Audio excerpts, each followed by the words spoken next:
18ರಿಂದ 20 ಪರೀಕ್ಷೆಗಳನ್ನ pass ಮಾಡಿದಂತಹ ಅನುಭವ.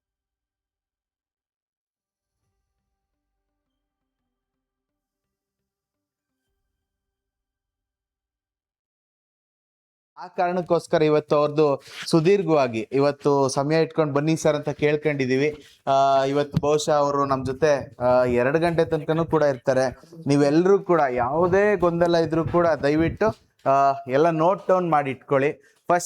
First session ಅಲ್ಲಿ ಅವರು ಒಂದಷ್ಟು ನಿಮ್ಗೆ ಎಕ್ಸ್ಪ್ಲೈನ್ ಮಾಡ್ತಾರೆ.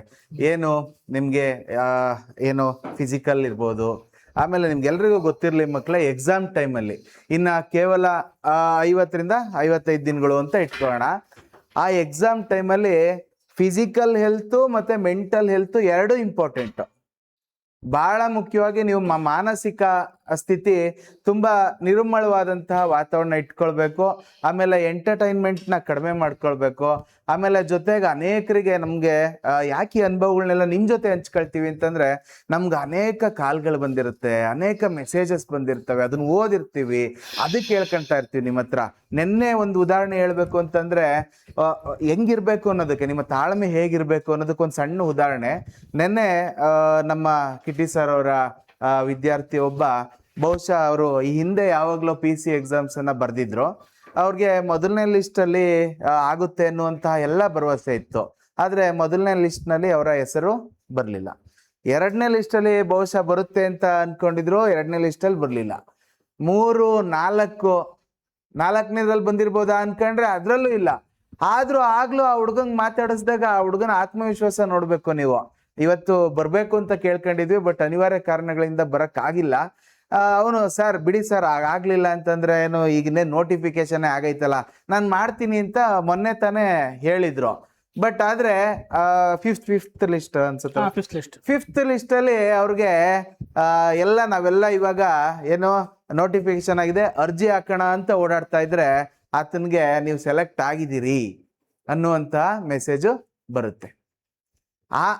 ಈ ಒಂದು ಇದು ನೋಡಿ, ನಾನು ಯಾಕೆ ಈ ಮಾತು ಹೇಳಿದೆ ಅಂತಂದ್ರೆ, ನೀವು ಆತ್ಮವಿಶ್ವಾಸದಿಂದ ಒಂದು ಹೆಜ್ಜೆ ಇಟ್ರೆ, ನಿಷ್ಕಲ್ಮಶವಾಗಿ ನಿಮ್ಮ ಗುರಿ ಕಡೆಗೆ ಆಲೋಚನೆ ಮಾಡ್ತಾ ಒಂದು ಹೆಜ್ಜೆ ಇಟ್ರೆ, ಪ್ರಕೃತಿ ನಿಮ್ ಜೊತೆಗೆ 10 ಹೆಜ್ಜೆ ಇಡುತ್ತಂತೆ. ನಂಬಬಹುದಾ ಇದನ್ನ?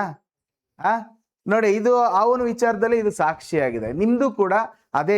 ಎಲ್ಲ ತಾಳ್ಮೆ, ಸಹನೆ, ಶಿಸ್ತು, ಸಂಯಮ ಇವೆಲ್ಲ ನೀವು ಪ್ರಬಂಧ ಬರ್ಬೇಕಾದ್ರೆ PSI ಪರೀಕ್ಷೆಯಲ್ಲಿ ಬರೀಲಿ ಅಂತ ಪದಗಳಿಲ್ಲ ಏನ್ರಿ? ಯಾಕಿರೋದ ಪದಗಳೆಲ್ಲ? ಯಾಕಿರೋದು? ಅಪ್ಲೈ ಮಾಡ್ಕೊಳ್ಳೋದಕ್ಕೆ, ಸಮಯ, ಸನ್ನಿವೇಶ, ಸಂದರ್ಭಕ್ಕೆ ನಾವು ಅದನ್ನ ಅಪ್ಲೈ ಮಾಡ್ಕೊಳ್ಬೇಕು, ನಮ್ಮ ಬದುಕಿಗೆ ಅಳವಡಿಸ್ಕೊಳ್ಬೇಕು. ಈ ಸಂದರ್ಭದಲ್ಲಿ ನೀವೆಲ್ರಿಗೂ ಕೂಡ ಶ್ರೀ ಗುರುಕುಲ ಅಕಾಡೆಮಿಗೆ ಪ್ರೀತಿಯಿಂದ ನಿಮ್ಮೆಲ್ಲರನ್ನು ಕೂಡ ಸ್ವಾಗತಿಸ್ತೇನೆ. ಒಂದಷ್ಟು ವಿಚಾರಗಳನ್ನ ಕಿಟ್ಟಿ ಸರು ಹಾಗೂ ರಾಥೋಡ್ ಸರು ಈಗಾಗಲೇ ಸುಮಾರು ಕಳೆದ ಒಂದು 7-8 ವರ್ಷಗಳಿಂದ ಸುದೀರ್ಘವಾಗಿ ಇದೇ ಒಂದು ಸ್ಪರ್ಧಾತ್ಮಕ ಪರೀಕ್ಷೆನಲ್ಲೇ ಅನೇಕ ವಿದ್ಯಾರ್ಥಿಗಳೊಂದಿಗೆ ಒಡನಾಟ ಇಟ್ಕೊಂಡಿರ್ತಕ್ಕಂಥವ್ರು ನಮ್ಮ ಜೊತೆ ಇದ್ದಾರೆ. ಇನ್ನೆಚ್ಚು ಸಮಯ ಮಾಡಕ್ ಹೋಗಿಲ್ಲ. ರಾಥೋಡ್ ಸರ್ ಸಂಸ್ಥೆಯ ನಿರ್ದೇಶಕರು, ಅವ್ರಿಗೂ ಕೂಡ ಈ ಒಂದು ಕಾರ್ಯಕ್ರಮಕ್ಕೆ ಸ್ವಾಗತ. ಅದ್ರ ಜೊತೆಗೆ PSI ಕಿಟ್ಟಿ ಸರ್ ಅವ್ರಿಗೂ ಕೂಡ ನಿಮ್ಮೆಲ್ಲರ ಪರವಾಗಿ ಸ್ವಾಗತ. ಇವತ್ತಿನ ಕೇಂದ್ರ ಬಿಂದುಗಳು ಹಾಗೂ ಇವತ್ತಿನ ಈ ಒಂದು ಸೆಷನ್ ಆರ್ಗನೈಸ್ ಮಾಡಿದ್ರೆ ನಿಮ್ಗೋಸ್ಕರ, ನಿಮ್ಮೆಲ್ಲರಿಗೂ ಕೂಡ ಶ್ರೀ ಗುರುಕುಲ ಅಕಾಡೆಮಿ ಕಡೆಯಿಂದ ಸ್ವಾಗತವನ್ನ ಕೋರ್ತಿದ್ದೇನೆ. ಧನ್ಯವಾದ.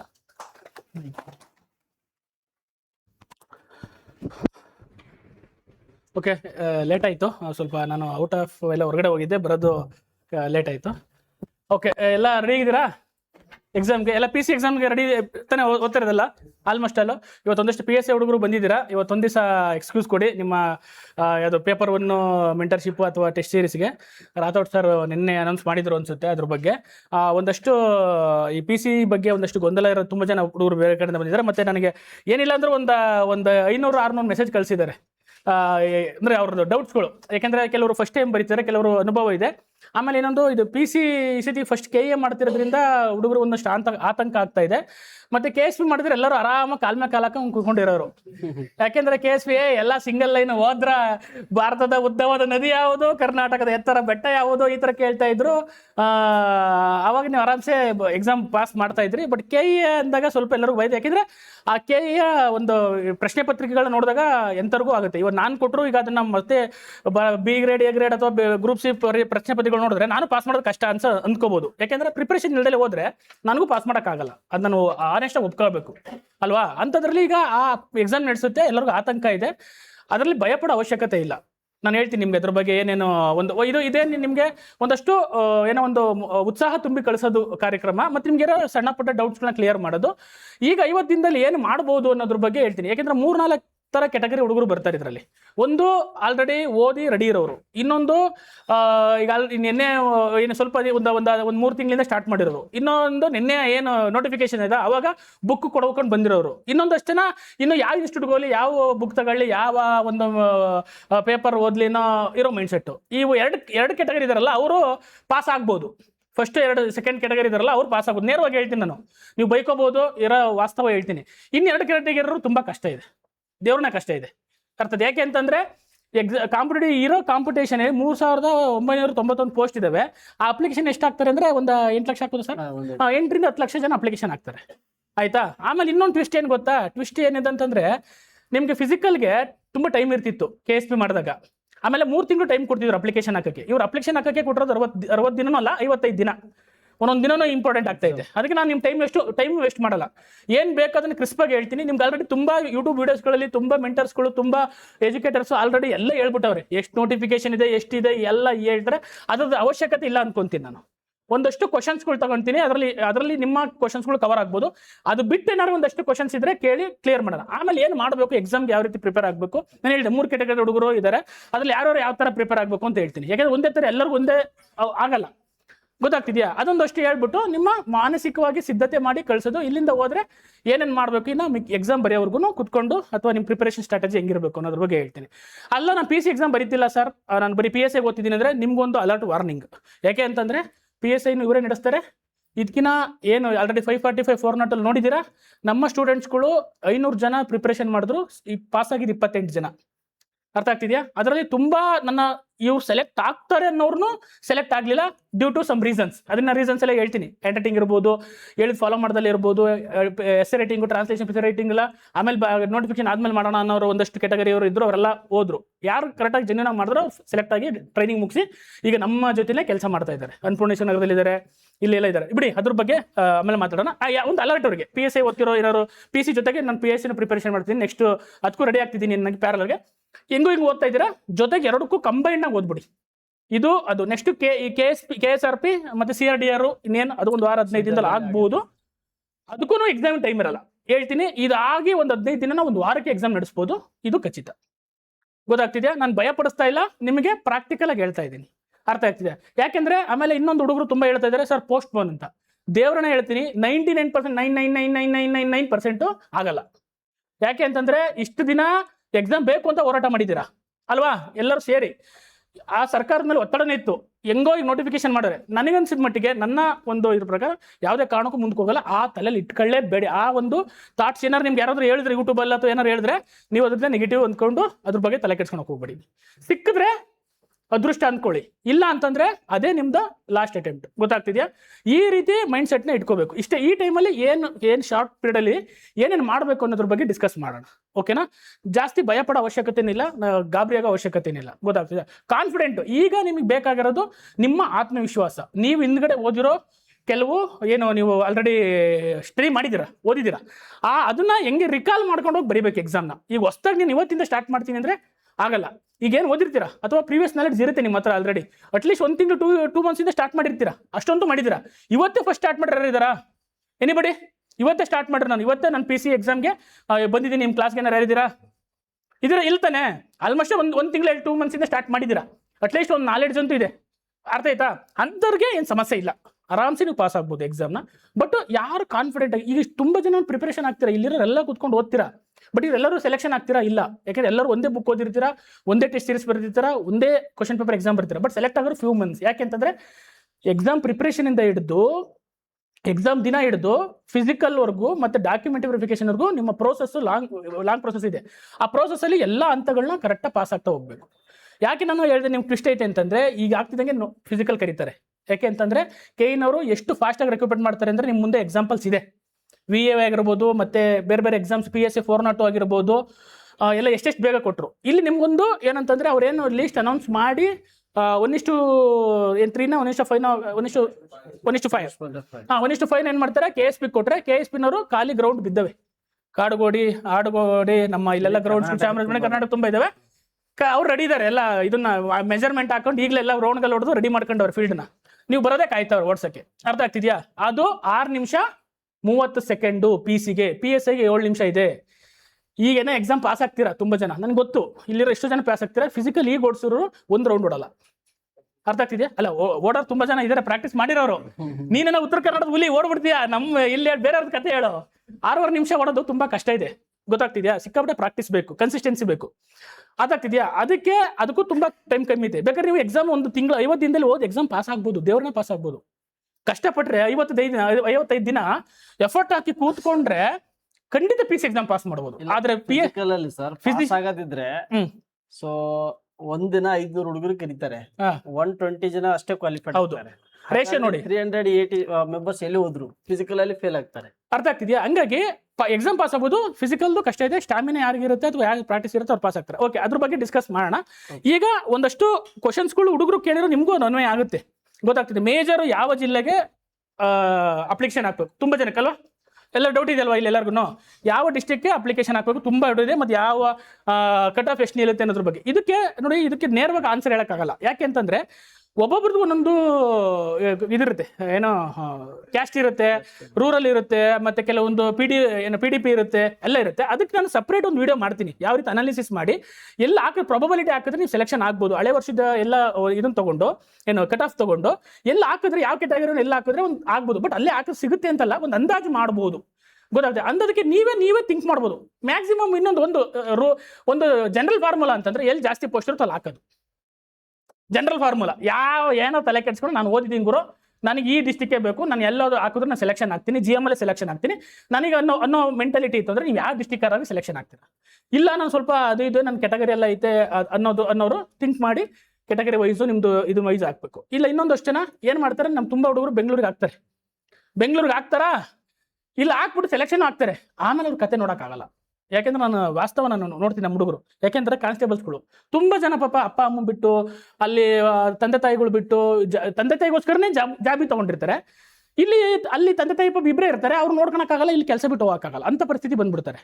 ಅವರಿಗೆ ಸದ್ಯ ನಂದು ಎಲ್ಲ ಬಿಟ್ಟು ನಾನು ಹೋಗ್ತೀನಿ, ನನಗೆ ಟ್ರಾನ್ಸ್ಫರ್ ಕೊಡಿದ್ರು ಕೂಡ ಪರಿಸ್ಥಿತಿ ಇಲ್ಲಿಲ್ಲ ಗೌರ್ಮೆಂಟ್, ಹಂಗೆ ಆಗ್ಬಿಡುತ್ತೆ. ಅದಕ್ಕೆ ಥಿಂಕ್ ಮಾಡಿ, ನಮ್ಮೂರಲ್ಲೇ ನಾನು ತಗೋಬೇಕು ಜಾಬ್ನ ಅನ್ನೋ ಹುಡುಗರು ಏನಾರು ಇತ್ತು ಅಂದರೆ ನಿಮ್ಮ ಡಿಸ್ಟಿಕ್ಕು ಅಲ್ಲಿ ವೇಕೆನ್ಸಿ ನೋಡಿ, ಅಥವಾ ಅಕ್ಕಪಕ್ಕ ಡಿಸ್ಟಿಕ್ಕು ನೋಡಿ ಹಾಕ್ರಿ. ಇಲ್ಲ ನಾನು ಒಂದು ಏನಾರು ಜಾಸ್ತಿ ಇರುತ್ತೆ ಪೋಸ್ಟ್ ಹಾಕ್ತೀನಿ, ಜಾಸ್ತಿ ರಿಸ್ಕ್ ಇರುತ್ತೆ ಅನ್ನೋದ್ರೆ ಅಲ್ಲೂ ಏನಾಗುತ್ತೆ, ರ್ಯಾಂಕ್ ಎಲ್ಲರೂ ಹಂಗೆ ನಿಮ್ಮ ಥರನೇ ಯೋಚನೆ ಮಾಡ್ತಾರೆ, ಆಗ್ತಾರೆ. ಸ್ವಲ್ಪ ಕ್ಯಾಲ್ಕುಲೇಟೆಡ್ ಹಾಕಿ, ಸ್ವಲ್ಪ ಟೈಮ್ ತೊಗೊಳ್ಳಿ. ಒಂದು ವಾರ. ಏನು ಅಪ್ಲಿಕೇಶನ್ ಎಷ್ಟನೇ ತಾರೀಕಿಂದ ಇರೋದು? 8ನೇ ತಾರೀಕಿಂದಲ್ವಾ? ಇವತ್ತೆಷ್ಟು? 7. ನಾಳೆಯಿಂದ ಸ್ಟಾರ್ಟ್ ಆಗುತ್ತೆ. ಆಯ್ತು, ಒಂದು 3-4 ಡೇಸ್ ಟೈಮ್ ತೊಗೊಂಡು ಒಂದು ಸ್ವಲ್ಪ ಕುತ್ಕೊಂಡು ನೀವು ಅನಾಲಿಸಿಸ್ ಮಾಡಿದ್ರೆ ಬರುತ್ತೆ. ನಾನು ಸಾಧ್ಯವಾದರೆ ಅದ್ರ ಬಗ್ಗೆ ಒಂದಷ್ಟು ಇದು ಮಾಡಿ, ಒಂದು ಅನಾಲಿಸಿಸ್ ಮಾಡಿ ಹೇಳ್ತೀನಿ, ಈ ಥರ ಹಾಕಿದ್ರೆ ಇಲ್ಲಿಗೆ ಆಗ್ಬೋದು ಅನ್ನೋದ್ರ ಬಗ್ಗೆ ನಾವು ಡಿಸ್ಕಸ್ ಮಾಡೋಣ. ನೀವು ಥಿಂಕ್ ಮಾಡಿದ್ರೆ ಇಲ್ಲಿ ಬರುತ್ತೆ ಅನ್ನೋದ್ರ ಬಗ್ಗೆ ನೀವು ಹಾಕ್ಬೋದು, ಅದನ್ನು ಥಿಂಕ್ ಮಾಡ್ಕೊಳ್ಳಿ. ಕಾನ್ಫಿಡೆಂಟ್ ಆಗಿತ್ತು ಅಂದರೆ ಎಲ್ಲರೂ ಹಾಕ್ರಿ ಗುರು. ನಿಮಗೆ ನಾನು ಕಾನ್ಫಿಡೆಂಟ್ ಆಗಿದೆ, ನಾನು ಓದಿದ್ದೀನಿ, ನಾನು ಈ ಕ್ಲಿಕ್ ಮಾಡೇ ಮಾಡ್ತೀನಿ, ತಲೆ ಕೆಡಿಸ್ಕೊಂಡು ಅವಶ್ಯಕತೆ ಇಲ್ಲ. ಇಷ್ಟು ವರ್ಷ ಓದಿದ್ದೀನಿ, 3 to 4 ಇಯರ್ಸಿಂದ ಓದ್ತಾನೆ ಇದ್ದೀನಿ, ನಾನು ಮಾಡೇ ಮಾಡ್ತೀನಿ ಅನ್ನೋರು ಯಾವ ಡಿಸ್ಟಿಕ್ ಹಾಕ್ರಿ, ನಿಮ್ಗೆ ಇಷ್ಟವಾದ ಡಿಸ್ಟಿಕ್ ಹಾಕಿ ನಿಮ್ಗೆ ಸಿಗುತ್ತೆ, ಗೊತ್ತಾಗ್ತಿದೆ. ಅದ್ರ ಬಗ್ಗೆ ಭಯ ಬೇಡ, ಅದ್ರ ಬಗ್ಗೆ ಸಪ್ರೇಟ್ ಮಾಡೋಣ. ಮತ್ತು ITI ಹುಡುಗರದು ತುಂಬ ಕನ್ಫ್ಯೂಷನ್ ಇದೆ. ITI ಏನಾರು ಆಗಿರೋರು NIOS ಸರ್ಟಿಫಿಕೇಟ್ ಬೇಕೇ ಬೇಕು. ಒಂದು ಲ್ಯಾಂಗ್ವೇಜ್ ತಗೊಂಡು ಅವ್ರು ಕೋರ್ಸ್ ಮಾಡಿ ಅದ್ರ ಸರ್ಟಿಫಿಕೇಟ್ ತೊಗೊಂಡಿರಬೇಕು. ಅಂಥವ್ರಿಗೆ ಮಾತ್ರ ITI ಇದೆ. ಡಿಪ್ಲೊಮಾದವ್ರಿಗೆ ಏನು ಸಮಸ್ಯೆ ಇಲ್ಲ. ಡಿಪ್ಲೊಮಾದವ್ರಿಗೆ ಸಮಸ್ಯೆ ಇಲ್ಲ. ಡಿಪ್ಲೊಮಾದವರು PUC ಈಕ್ವಲೆಂಟ್ ಅಂತ ಇದೆ. ಅದು ಆಮೇಲೆ ನೀವು CBSE ಸ್ಟೇಟ್ ಸಿಲೆಬಸ್ ಯಾವುದಾದ್ರು PUC ಈಕ್ವಲೆಂಟ್ ಏನಿದೆ ಅದು ಬರುತ್ತೆ. SLC ಹುಡುಗರು ಹಾಕಕ್ಕೆ ಬರಲ್ಲ. ಯಾಕೆ ಸಿವಿಲ್ PCಗೆ ಮೊದಲಿಂದಲೂ SLC ಹುಡುಗರಿಲ್ಲ, ಅದನ್ನ ಹಾಕಕ್ಕೆ ಬರಲ್ಲ. ಆಯ್ತಾ? ನೆಕ್ಸ್ಟ್ ಡಿಪ್ಲೊಮಾ ಆಯಿತು, SLC ಮಾಡಿದವ್ರು ಹಾಕಕ್ಕೆ ಬರಲ್ಲ. ಮತ್ತೆ HK ಇದು KK ಮತ್ತು ನಾನ್ KK ಕರ್ನಾಟಕ ಎಲ್ಲಿ ಅಪ್ಲೈ ಮಾಡಬೇಕು ಅನ್ನೋದು ತುಂಬ ಇದೆ. ನಿಮಗೆ ಯಾಕೆಂದ್ರೆ ಜಾಸ್ತಿ ರಿಸರ್ವೇಷನ್ ಇರೋದು ಇಲ್ಲ, ಒಂದೇ ಎಕ್ಸಾಮ್ ಸಾಧ್ಯತೆ ಇದೆ. ಯಾಕಂದ್ರೆ ಎರಡು ಎಕ್ಸಾಮ್ ನಡೆಸಬೇಕಿದೆ. ಕರ್ನಾಟಕ ಸಪರೇಟ್ ನಡೆಸಬೇಕಾಯ್ತು, ನಾನು HK ಸಪರೇಟ್ ಗೊತ್ತಿಲ್ಲ ಇನ್ನು ಅದು ಏನಾಗುತ್ತೆ ಅಂತ. ಮೋಸ್ಟ್ಲಿ ಹಳೆಯಲ್ಲಿ 2 ನಡೆಸಿದಪ್ಪ, ಒಂದೇ ಮಾಡ್ತಾರೆ. ಪ್ರಿಯಾರಿಟಿ ಕೇಳ್ಬೋದು. ಆಮೇಲೆ ನಿಮ್ದು ಆಫ್ಟರ್ ಸೆಲೆಕ್ಷನ್ ಆದ್ಮೇಲೆ ಯಾವ್ದು ತಗೊಂತೀರಾ ಅಂತ ಪ್ರಿಯಾರಿಟಿ ಕೇಳ್ಕೊಂಡು ಮಾಡ್ಬೋದು. ಅದು ಬೆಸ್ಟ್ ಮೆಥಡ್. ಅವಾಗ ನೀವು ಬೇಕಾದ್ರೆ ಪ್ರಿಯಾರಿಟಿ ಕೊಟ್ಟು ಮಾಡ್ಬೋದು. ಆ ಥರ ಆಗಿದೆ, ಚಾನ್ಸಸ್ ಇದೆ. ಅದು ಏನು ಸಮಸ್ಯೆ ಇಲ್ಲ. ನೀವು ಆಮೇಲೆ ನೀವು ಬೇಕಾದ್ರೆ ಅಪ್ಲಿಕೇಶನ್ ಹಾಕಿದ್ಮೇಲೆ ಅಲ್ಲೇ ಪ್ರಿಯಾರಿಟಿ ಕೇಳ್ಬೋದು. ನೀವು ಯಾವ್ದು KK ಅಪ್ಲೈ ಮಾಡ್ತೀರಾ, ನಾನು KK ಅಪ್ಲೈ ಮಾಡ್ತೀರಾ ಅಂತ ಕೇಳ್ತಾರೆ. ಅದು ನೀವು ನೋಡ್ಕೊಂಡು ಪೋಸ್ಟ್ ನೋಡ್ಕೊಂಡು ನಿಮ್ಮ ಊರುಗಳು ನೋಡ್ಕೊಂಡು ಅಪ್ಲೈ ಮಾಡಬೇಕಾಗುತ್ತೆ. ಡಿಸ್ಟ್ರಿಕ್ಟ್ ವೈಸ್ ಸೆಲೆಕ್ಷನ್ ಇರೋದ್ರಿಂದ ಸ್ವಲ್ಪ ಇಲ್ಲಿ ಇದಾಗುತ್ತೆ. ಆಯ್ತಾ? ಆಮೇಲೆ ಸರ್ಟಿಫಿಕೇಟ್ ಎಲ್ಲವೂ ಬಿಫೋರ್ ನೋಟಿಫಿಕೇಶನ್ಸ್ ಇರಬೇಕು. ಅರ್ಥ ಆಗ್ತಿದೆಯಾ? ಕನ್ನಡ ಮೀಡಿಯಂ, ರೂರಲ್ಲು, PDP ಯಾವ್ದಿದೆ ಎಲ್ಲ ಸರ್ಟಿಫಿಕೇಟ್ಗಳು ಜೋಡಿಸ್ಕೊಂಡು ಇಟ್ಕೊಳ್ಳಿ. ಅಕಸ್ಮಾತ್ ಸಣ್ಣ ಪುಟ್ಟ ವ್ಯತ್ಯಾಸಗಳಿದ್ರೆ ಈಗಲೇ ಸರಿಪಡಿಸ್ಕೊಳ್ಳಿ ಅಪ್ಲಿಕೇಶನ್ ಹಾಕೋಕ್ಕಿಂತ ಮುಂಚೆ, ಆಯಿತಾ? ನೆಕ್ಸ್ಟು ಇನ್ನೊಂದು ಆಯಿತು, ಎಷ್ಟು ತಿಂಗಳು ಕರೆಂಟ್ ಅಫೇರ್ಸ್ ಓದಬೇಕು ಅದನ್ನೆಲ್ಲ ಎಕ್ಸ್ಪ್ಲೇನ್ ಮಾಡ್ತೀನಿ. ಕನ್ನಡಕ ಇದ್ದವ್ರು ಹಾಕ್ಬೇಕಾ ಅವೆಲ್ಲ ಹಾಕ್ಬೋದು, ಏನು ಸಮಸ್ಯೆ ಇಲ್ಲ. ಟ್ಯಾಟೋ ಇದ್ದವ್ರು ಹಾಕ್ಬೋದು, ಏನು ಸಮಸ್ಯೆ ಇಲ್ಲ. ಅವೆಲ್ಲ ಏನು ತಲೆ ಕೆಡಿಸ್ಕೊಬಿಡಿ. ಸಣ್ಣ ಪುಟ್ಟ ಕ್ವಶನ್ಸ್ ಕೇಳಿರೋ ನಾನು ಹೇಳ್ತಾ ಇದ್ದೀನಿ ನಿಮಗೆ, ಗೊತ್ತಾಗ್ತಿದೆಯಾ? ಆಮೇಲೆ ಎಷ್ಟು ಗಂಟೆ ಓದಬೇಕು ಅದ್ರ ಡಿಸ್ಕಸ್ ಮಾಡ್ತೀವಿ. ಯಾವ ಟಾಪಿಕ್ ಹೆಚ್ಚೋಬೇಕು ಅದನ್ನು ಇಲ್ಲ ಡಿಸ್ಕಸ್ ಮಾಡ್ತೀವಿ.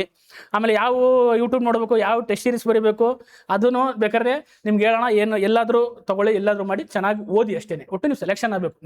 ಇಲ್ಲೇ ಬರ್ರಿ ಇಲ್ಲೇ ತೊಗೊಳ್ಳಿ ಅನ್ನೋದು ನಮ್ಮ ಉದ್ದೇಶನೂ ಅಲ್ಲ, ನಿಮ್ಗೊಂದು ಕ್ಲಾರಿಟಿ ಇರಲಿ ಅಂತ ಅಷ್ಟೇ. ನೀವು ಎಲ್ಲಾದರೂ ತೊಗೊಳ್ಳಿ, ಚೆನ್ನಾಗಿ ಬರೀರಿ ಅಷ್ಟೇ. ಗೊತ್ತಾ? ಚೆನ್ನಾಗಿ ನಿಮ್ಗೆ ಯಾರು ಚೆನ್ನಾಗಿ ಅನ್ನಿಸ್ತಾರೆ, ಹೇಳೋರು ಕರೆಕ್ಟ್ ಅನ್ಸುತ್ತೆ ಅವ್ನು ಫಾಲೋ ಮಾಡಿ. ಆಮೇಲೆ ಸಿವಿಲ್ ಬೆಸ್ಟಾ CRDR ಬೆಸ್ಟ್ ಅಂತ ಕ್ವಶನ್ಸ್ ಕೇಳ್ತಾರೆ. ಅದು ಏನಾಗುತ್ತೆ, ಪರ್ಸೆಪ್ಷನ್ ಮೇಲೆ ಹೋಗುತ್ತೆ, ಗೊತ್ತಾಗ್ತಿದೆಯಾ? ಸಿವಿಲ್ PCI ಫ್ರೀಡಮ್ ಜಾಸ್ತಿ ಇರುತ್ತೆ, CRDR ಫ್ರೀಡಮ್ ಇರಲ್ಲ. ನೀವು ಒಂದು ಕಡೆ ಸ್ಟಿಕ್ ಅನ್ನೋದು ಅಲ್ಲೇ ಇರಬೇಕಾಗತ್ತೆ, ನಿಮ್ಗೊಂದು ಇದಿರಲ್ಲ. ಅದು ವ್ಯತ್ಯಾಸ. ನಾನಿಲ್ಲಿ ಆಫ್ ದ ರೆಕಾರ್ಡ್ ಒಂಥರ ಹೇಳ್ಬೇಕಾಗತ್ತೆ, ಆನ್ ದ ರೆಕಾರ್ಡ್ ಒಂಥರ ಹೇಳ್ಬೇಕಾಗತ್ತೆ, ಗೊತ್ತಾಗ್ತಿದೆಯಾ? ಯಾಕೆಂದ್ರೆ ಒಳಗಡೆ ಇರೋರಿಗೆ ಗೊತ್ತು ನಮಗೆ ಡಿಪಾರ್ಟ್ಮೆಂಟ್ CR ಬೆಸ್ಟಾ ಸಿವಿಲ್ ಬೆಸ್ಟ್ ಅಂತ. ನನ್ನ ಪ್ರಕಾರ ಸಿವಿಲ್ ಬೆಸ್ಟ್ ಕಂಪೇರಿಟಿವ್ಲಿ ಎಲ್ಲ ಪರ್ಪಸ್ಸಿಂದಲ್ಲಿ ಹೇಳ್ತಾ ಇದ್ದೀನಿ ನಾನು, ಗೊತ್ತಾಗ್ತಿದೆಯಾ? ಓಕೆನಾ? ನೆಕ್ಸ್ಟು ಕರೆಂಟ್ ಅಫೇರ್ಸ್ ಎಷ್ಟು ಓದಬೇಕು, ಫಿಸಿಕಲ್ ಯಾವ ಮಂತಲ್ಲಿ ಆಗುತ್ತೆ ನಾನು ಹೇಳಿದೆ, ಆಗಸ್ಟ್ ಸೆಪ್ಟೆಂಬರ್ ಮ್ಯಾಕ್ಸಿಮಮ್ ಆಗ್ಬೋದು, ಗೊತ್ತಾಗ್ತಿದೆಯಾ? ಏನಾದರೂ ಡಿಸಾಸ್ಟರ್ ಆಗಿ ಲಾಸ್ಟ್ ಟೈಮ್ ಕೊಡಗು ಥರ ಆಗಿ ಎಕ್ಸಾಮ್ ಕ್ಯಾನ್ಸಲ್ ಆದರೆ ಮಾತ್ರ ಅಷ್ಟೇ ನಿಮ್ಮೊಂದು ಅವಕಾಶ, ಅರ್ಥ ಆಗ್ತಿದೆಯಾ? ಆ ಥರ ಡಿಸಾಸ್ಟರ್ ಆಗಬೇಕು. ಅದು ಬಿಟ್ಟರೆ ಯಾವಾಗಲೂ ಎಕ್ಸಾಮ್ ಕ್ಯಾನ್ಸಲ್ ಆಗಿಲ್ಲ. ಒಂದ್ಸರಿ ಕೊಡಗುನಲ್ಲಿ ಡಿಸಾಸ್ಟರ್ ಆಗಿತ್ತಲ್ಲ, ಆವಾಗ ಅಷ್ಟೇ ಎಕ್ಸಾಮ್ PC ಎಕ್ಸಾಮ್ ಇತ್ತು, ಅವಾಗ ಕ್ಯಾನ್ಸಲ್ ಮಾಡಿ ಮುಂದಕ್ಕೆ ಹಾಕಿದ್ರು. ಆಮೇಲೆ ಇನ್ನು ತುಂಬ FIR ಆಗಿದ್ದವರು ಏನಾಗಬೇಕು, FIR ಆಗಿದ್ದರೆ ಏನು ಮಾಡಬೇಕು ಅದನ್ನು ಮೆನ್ಷನ್ ಮಾಡಬೇಕು. ಹೌದು, FIR ಆಗಿದ್ದು ನಿಮ್ದೇನೋ ಸ್ಕ್ವಾಶ್ ಆಗಿರಲಿಲ್ಲ ಅಂದರೆ ಮೆನ್ಷನ್ ಮಾಡಲೇಬೇಕು. ಆ ಥರದ ತುಂಬ ಕ್ವಶನ್ ಇದೆ, ತುಂಬ ಪರ್ಸನಲ್ ಕ್ವಶನ್ಸ್ ಇದ್ದರೆ ಆಮೇಲೆ ನನಗೆ ಟೆಕ್ಸ್ಟ್ ಮಾಡಿ ನಾನು ಅದಕ್ಕೆ ಆನ್ಸರ್ ಮಾಡ್ತೀನಿ. ಅದು ಈ ಕ್ವಶನ್ಸ್ಗಳು ಬಿಟ್ಟು ಈಗ ಆಲ್ರೆಡಿ ಸ್ವಲ್ಪ ಏನು ಹುಡುಗರು ಮ್ಯಾಕ್ಸಿಮಮ್ ಕೇಳಿರೋದ್ರಲ್ಲಿ ತೊಗೊಂಡಿದ್ದೀನಿ. ಅದು ಬಿಟ್ಟು ನಿಮ್ಗೆ ಏನಾದ್ರು ಕ್ವಶನ್ಸ್ ಇದ್ದರೆ ಯಾವ ಬುಕ್ ಓದಬೇಕು, ಅದು ಆಮೇಲೆ ಯಾವ ಮೆಟೀರಿಯಲ್ ಓದಬೇಕು ಅನ್ನೋದ್ರ ಬಗ್ಗೆ ಡಿಸ್ಕಸ್ ಮಾಡ್ತಾ ಹೋಗೋಣ. ಈಗ ನಿಮ್ಗೆ ಏನಾದ್ರು ಇಲ್ಲಿ ಡೌಟ್ಸ್ ಇದ್ದರೆ ಒಂದು 10 ನಿಮಿಷದಲ್ಲಿ ಕೇಳ್ಬಿಡೋಣ. ಆಮೇಲೆ ನಾವು ಹೆಂಗೆ ಸ್ಟ್ರಾಟಜಿ, ಟೈಮ್ ಟೇಬಲ್, ಯಾವ ಫಸ್ಟ್ ಸ್ಟಾರ್ಟ್ ಮಾಡಬೇಕು ಅನ್ನೋದ್ರ ಬಗ್ಗೆ ಡಿಸ್ಕಸ್ ಮಾಡ್ತಾ ಹೋಗೋಣ. ಓಕೆನಾ? ನಿಮ್ಗೆ ಕ್ವಶನ್ಸ್ಗಳಿದ್ರೆ ಬೇಗ ಹೇಳಿ. ಯಾರ್ಯಾರು ಏನೋ ಡೌಟ್ಸ್ ಇದೆ ಕೇಳಿ, ಆಮೇಲೆ ನಾವು ಸ್ಟಾರ್ಟ್ ಮಾಡ್ತೀವಿ. ನಿಮ್ ಡೌಟ್ಸ್ ಇದ್ರೆ ಕೇಳಿಲ್ಲ ಮುಂದೆ ಹೋಗೋಣ ಬೇಕಾರೆ. ಏನೋ ಡೌಟ್ಸ್ ಇದ್ರೆ, ಏನೋ ಡೌಟ್ಸ್ ಇಲ್ವಾ? ಏನ್ ಚೇಂಜಸ್ ಮಾಡಿದ್ದಾರೆ? ಚೆಸ್ಟ್ ಎಕ್ಸ್ರೇ ಮುಂಚೆನೂ ಇತ್ತು, ಮೊದಲೇ ಇದೆ. ಐ ವಿಷನ್ ಮುಂಚೆನೂ ಇತ್ತು. ಇಲ್ಲ ಎಲ್ಲ ಮೊದಲಿದೆ, ಸೇಮ್, ಏನು ಚೇಂಜ್ ಆಗಿಲ್ಲ. ಏನ್ ಚೇಂಜ್ ಇಲ್ಲ. ಕಂಪಲ್ಸರಿ ಕನ್ನಡ ಅಂತ ಕೇಳಿ ಮಾಡಿದಾರಲ್ಲ, ಕಂಪಲ್ಸರಿ ಕನ್ನಡ ಬಗ್ಗೆ ಒಂದು ಕ್ಲಿಯರಿಟಿ ಕೊಡಿ. ಅದು ಒಂದೇ ವ್ಯತ್ಯಾಸ ಆಗಿದೆ. ಕಂಪಲ್ಸರಿ ಕನ್ನಡದಲ್ಲಿ ಏನಾಗುತ್ತೆ, ನೀವು SLC ಏನಾದ್ರು ಕನ್ನಡ ಫಸ್ಟ್ ಲ್ಯಾಂಗ್ವೇಜ್ ಓದಿದ್ರೆ ಬರೀ ಅವಶ್ಯಕತೆ ಇಲ್ಲ. ಅಕಸ್ಮಾತ್ ಲಾಸ್ಟ್ ಟೈಮಲ್ಲಿ KE ನಲ್ಲಿ ನೀವೇನಾದ್ರು FDSD ಎಕ್ಸಾಮ್ ಬರೋದು ಅದ್ರಲ್ಲಿ ಕನ್ನಡ ಕಂಪಲ್ಸರಿ ಕನ್ನಡ ಪಾಸ್ ಆಗಿದ್ರೆ ಹೇಳಿ. ನೀವು ಈಗ KE ನಲ್ಲಿ ಎಕ್ಸಾಮ್ಸ್ ಅಲ್ಲಿ ನಿಮ್ಗೆ ಕನ್ನಡ ಕಂಪಲ್ಸರಿ ಏನಾದ್ರು ಎಕ್ಸಾಮ್ ನಡೆಸಿದಾಗ ಪಾಸ್ ಆಗಿದ್ರೆ ಮತ್ತೆ ಬರೀ ಅವಶ್ಯಕತೆ ಇಲ್ಲ, ನೀವು ಸರ್ಟಿಫಿಕೇಟ್ ಡೌನ್ಲೋಡ್ ಮಾಡಿದ್ರೆ. ಕನ್ನಡ ಮೀಡಿಯಂದಲ್ಲಿ ಓದೋ ವಿದ್ಯಾರ್ಥಿಗಳಿಗೆ ಕನ್ನಡ ಬರೀ ಅವಶ್ಯಕತೆ ಇಲ್ಲ. ಇಂಗ್ಲಿಷ್ ಮೀಡಿಯಂ ತರ ಬಂದಿದಾರಂದ್ರೆ ಅವರು ಕಂಪಲ್ಸರಿ ಕನ್ನಡ ಎಕ್ಸಾಮ್ ಇಲ್ಲ ಫಸ್ಟ್ ಪೇಪರ್ ಫಸ್ಟ್ KE ಮತ್ತು KPSC ಅಲ್ಲಿ ಎಕ್ಸಾಮ್ ಪಾಸ್ ಆಗಿರ್ಬೇಕು ಅಂತ ಕೊಟ್ಟಿದ್ದಾರೆ ಸರ್. ಓಕೆನಾ? ಆಯ್ತಾ? ಅದ್ರ ಬಗ್ಗೆ ನಿಮ್ಗೆ ಏನ್ ಡೌಟ್ ಹೇಳಿ ನಿಮ್ದು? ಈ ಕನ್ನಡ ಫಸ್ಟ್ ಲ್ಯಾಂಗ್ವೇಜ್ ಕನ್ನಡ ಓದಿದ್ದೀರಾ? ಸೆಕೆಂಡ್ ಲ್ಯಾಂಗ್ವೇಜ್ ಇದ್ದೀರಾ? ಅವ್ರು ಬರಿಬೇಕು ಸರ್. ಆಯ್ತು, ಬರಿಬೇಕು. ಆಮೇಲೆ ಹೇಳ್ತೀನಿ ನಿಮ್ಗೆ ಹೇಳ್ತೀನಿ ನಾನು. ಓಕೆನಾ? ಆಯ್ತು. ಅದು ಬಿಟ್ರೆ ನೆಕ್ಸ್ಟ್ ಮೆಡಿಕಲ್ ಬಗ್ಗೆ ಹೇಳಿದ್ರಲ್ವಾ? ಮೆಡಿಕಲ್ ಬಗ್ಗೆ ಏನು ಚೇಂಜಸ್ ಇಲ್ಲ, ಮೊದಲಿದ್ದು ಎಲ್ಲ ಮೆಡಿಕಲ್ಸ್ ಅದೇ ಪ್ರೊಸೆಸ್ ಇದೆ, ಏನು ಚೇಂಜಸ್ ಇಲ್ಲ. ನೋಟಿಫಿಕೇಶನ್ ಏನು ಚೇಂಜ್ ಆಗಿಲ್ಲ. ಅವರು ಒಂದು ಕಂಪಲ್ಸರಿ ಕನ್ನಡದ ಒಂದು ಆ್ಯಡ್ ಮಾಡಿದ್ದಾರೆ. ಮೊದಲು PC ಕಂಪಲ್ಸರಿ ಕನ್ನಡ ಕೇಳ್ತಾ ಇರಲಿಲ್ಲ, ಈಗ ಅದನ್ನು ಕೇಳಿದ್ದಾರೆ. ಅದನ್ನ ನೀವು ಆಲ್ರೆಡಿ ಮುಂಚೆನಾರು ಬರೆದು KE ಅಥವಾ KPSC ಬರೆದು ಪಾಸ್ ಆಗಿದೆ, ಸರ್ಟಿಫಿಕೇಟ್ ಇದ್ದರೆ ಅದನ್ನ ಮತ್ತೆ ಬರೀ ಅವಶ್ಯಕತೆ ಇಲ್ಲ. ಬರೆದ್ರೂ ಏನು ತಪ್ಪಿಲ್ಲ, ಅದರಲ್ಲಿ ಏನು ಸಿಂಪಲ್ ಇರುತ್ತೆ. ಅಲ್ಲೇ ಲೆಟರ್ ರೈಟಿಂಗು, ಎಸ್ಸೆ ರೈಟಿಂಗು, ಅಲ್ಲೇ ವಿರುದ್ಧ ಪದ ಸಮಾನಾರ್ಥಕ ಪದ 40 ಮಾರ್ಕ್ಸೇನೆ ತಗೋಬೇಕು ಅನ್ಸುತ್ತೆ. ತಗೊಂಡ್ರೆ 50 ಮಾರ್ಕ್ಸ್ ತಗೋಬೇಕು ಅನ್ಸುತ್ತೆ. ಪಾಸ್ ಆದರೆ ಸಿಂಪಲ್ ಇದೆ, ಏನು ತಲೆ ಕೆಡ್ಸ್ಕೊಂಡು ಅವಶ್ಯಕತೆ ಇಲ್ಲ. ನೆಕ್ಸ್ಟ್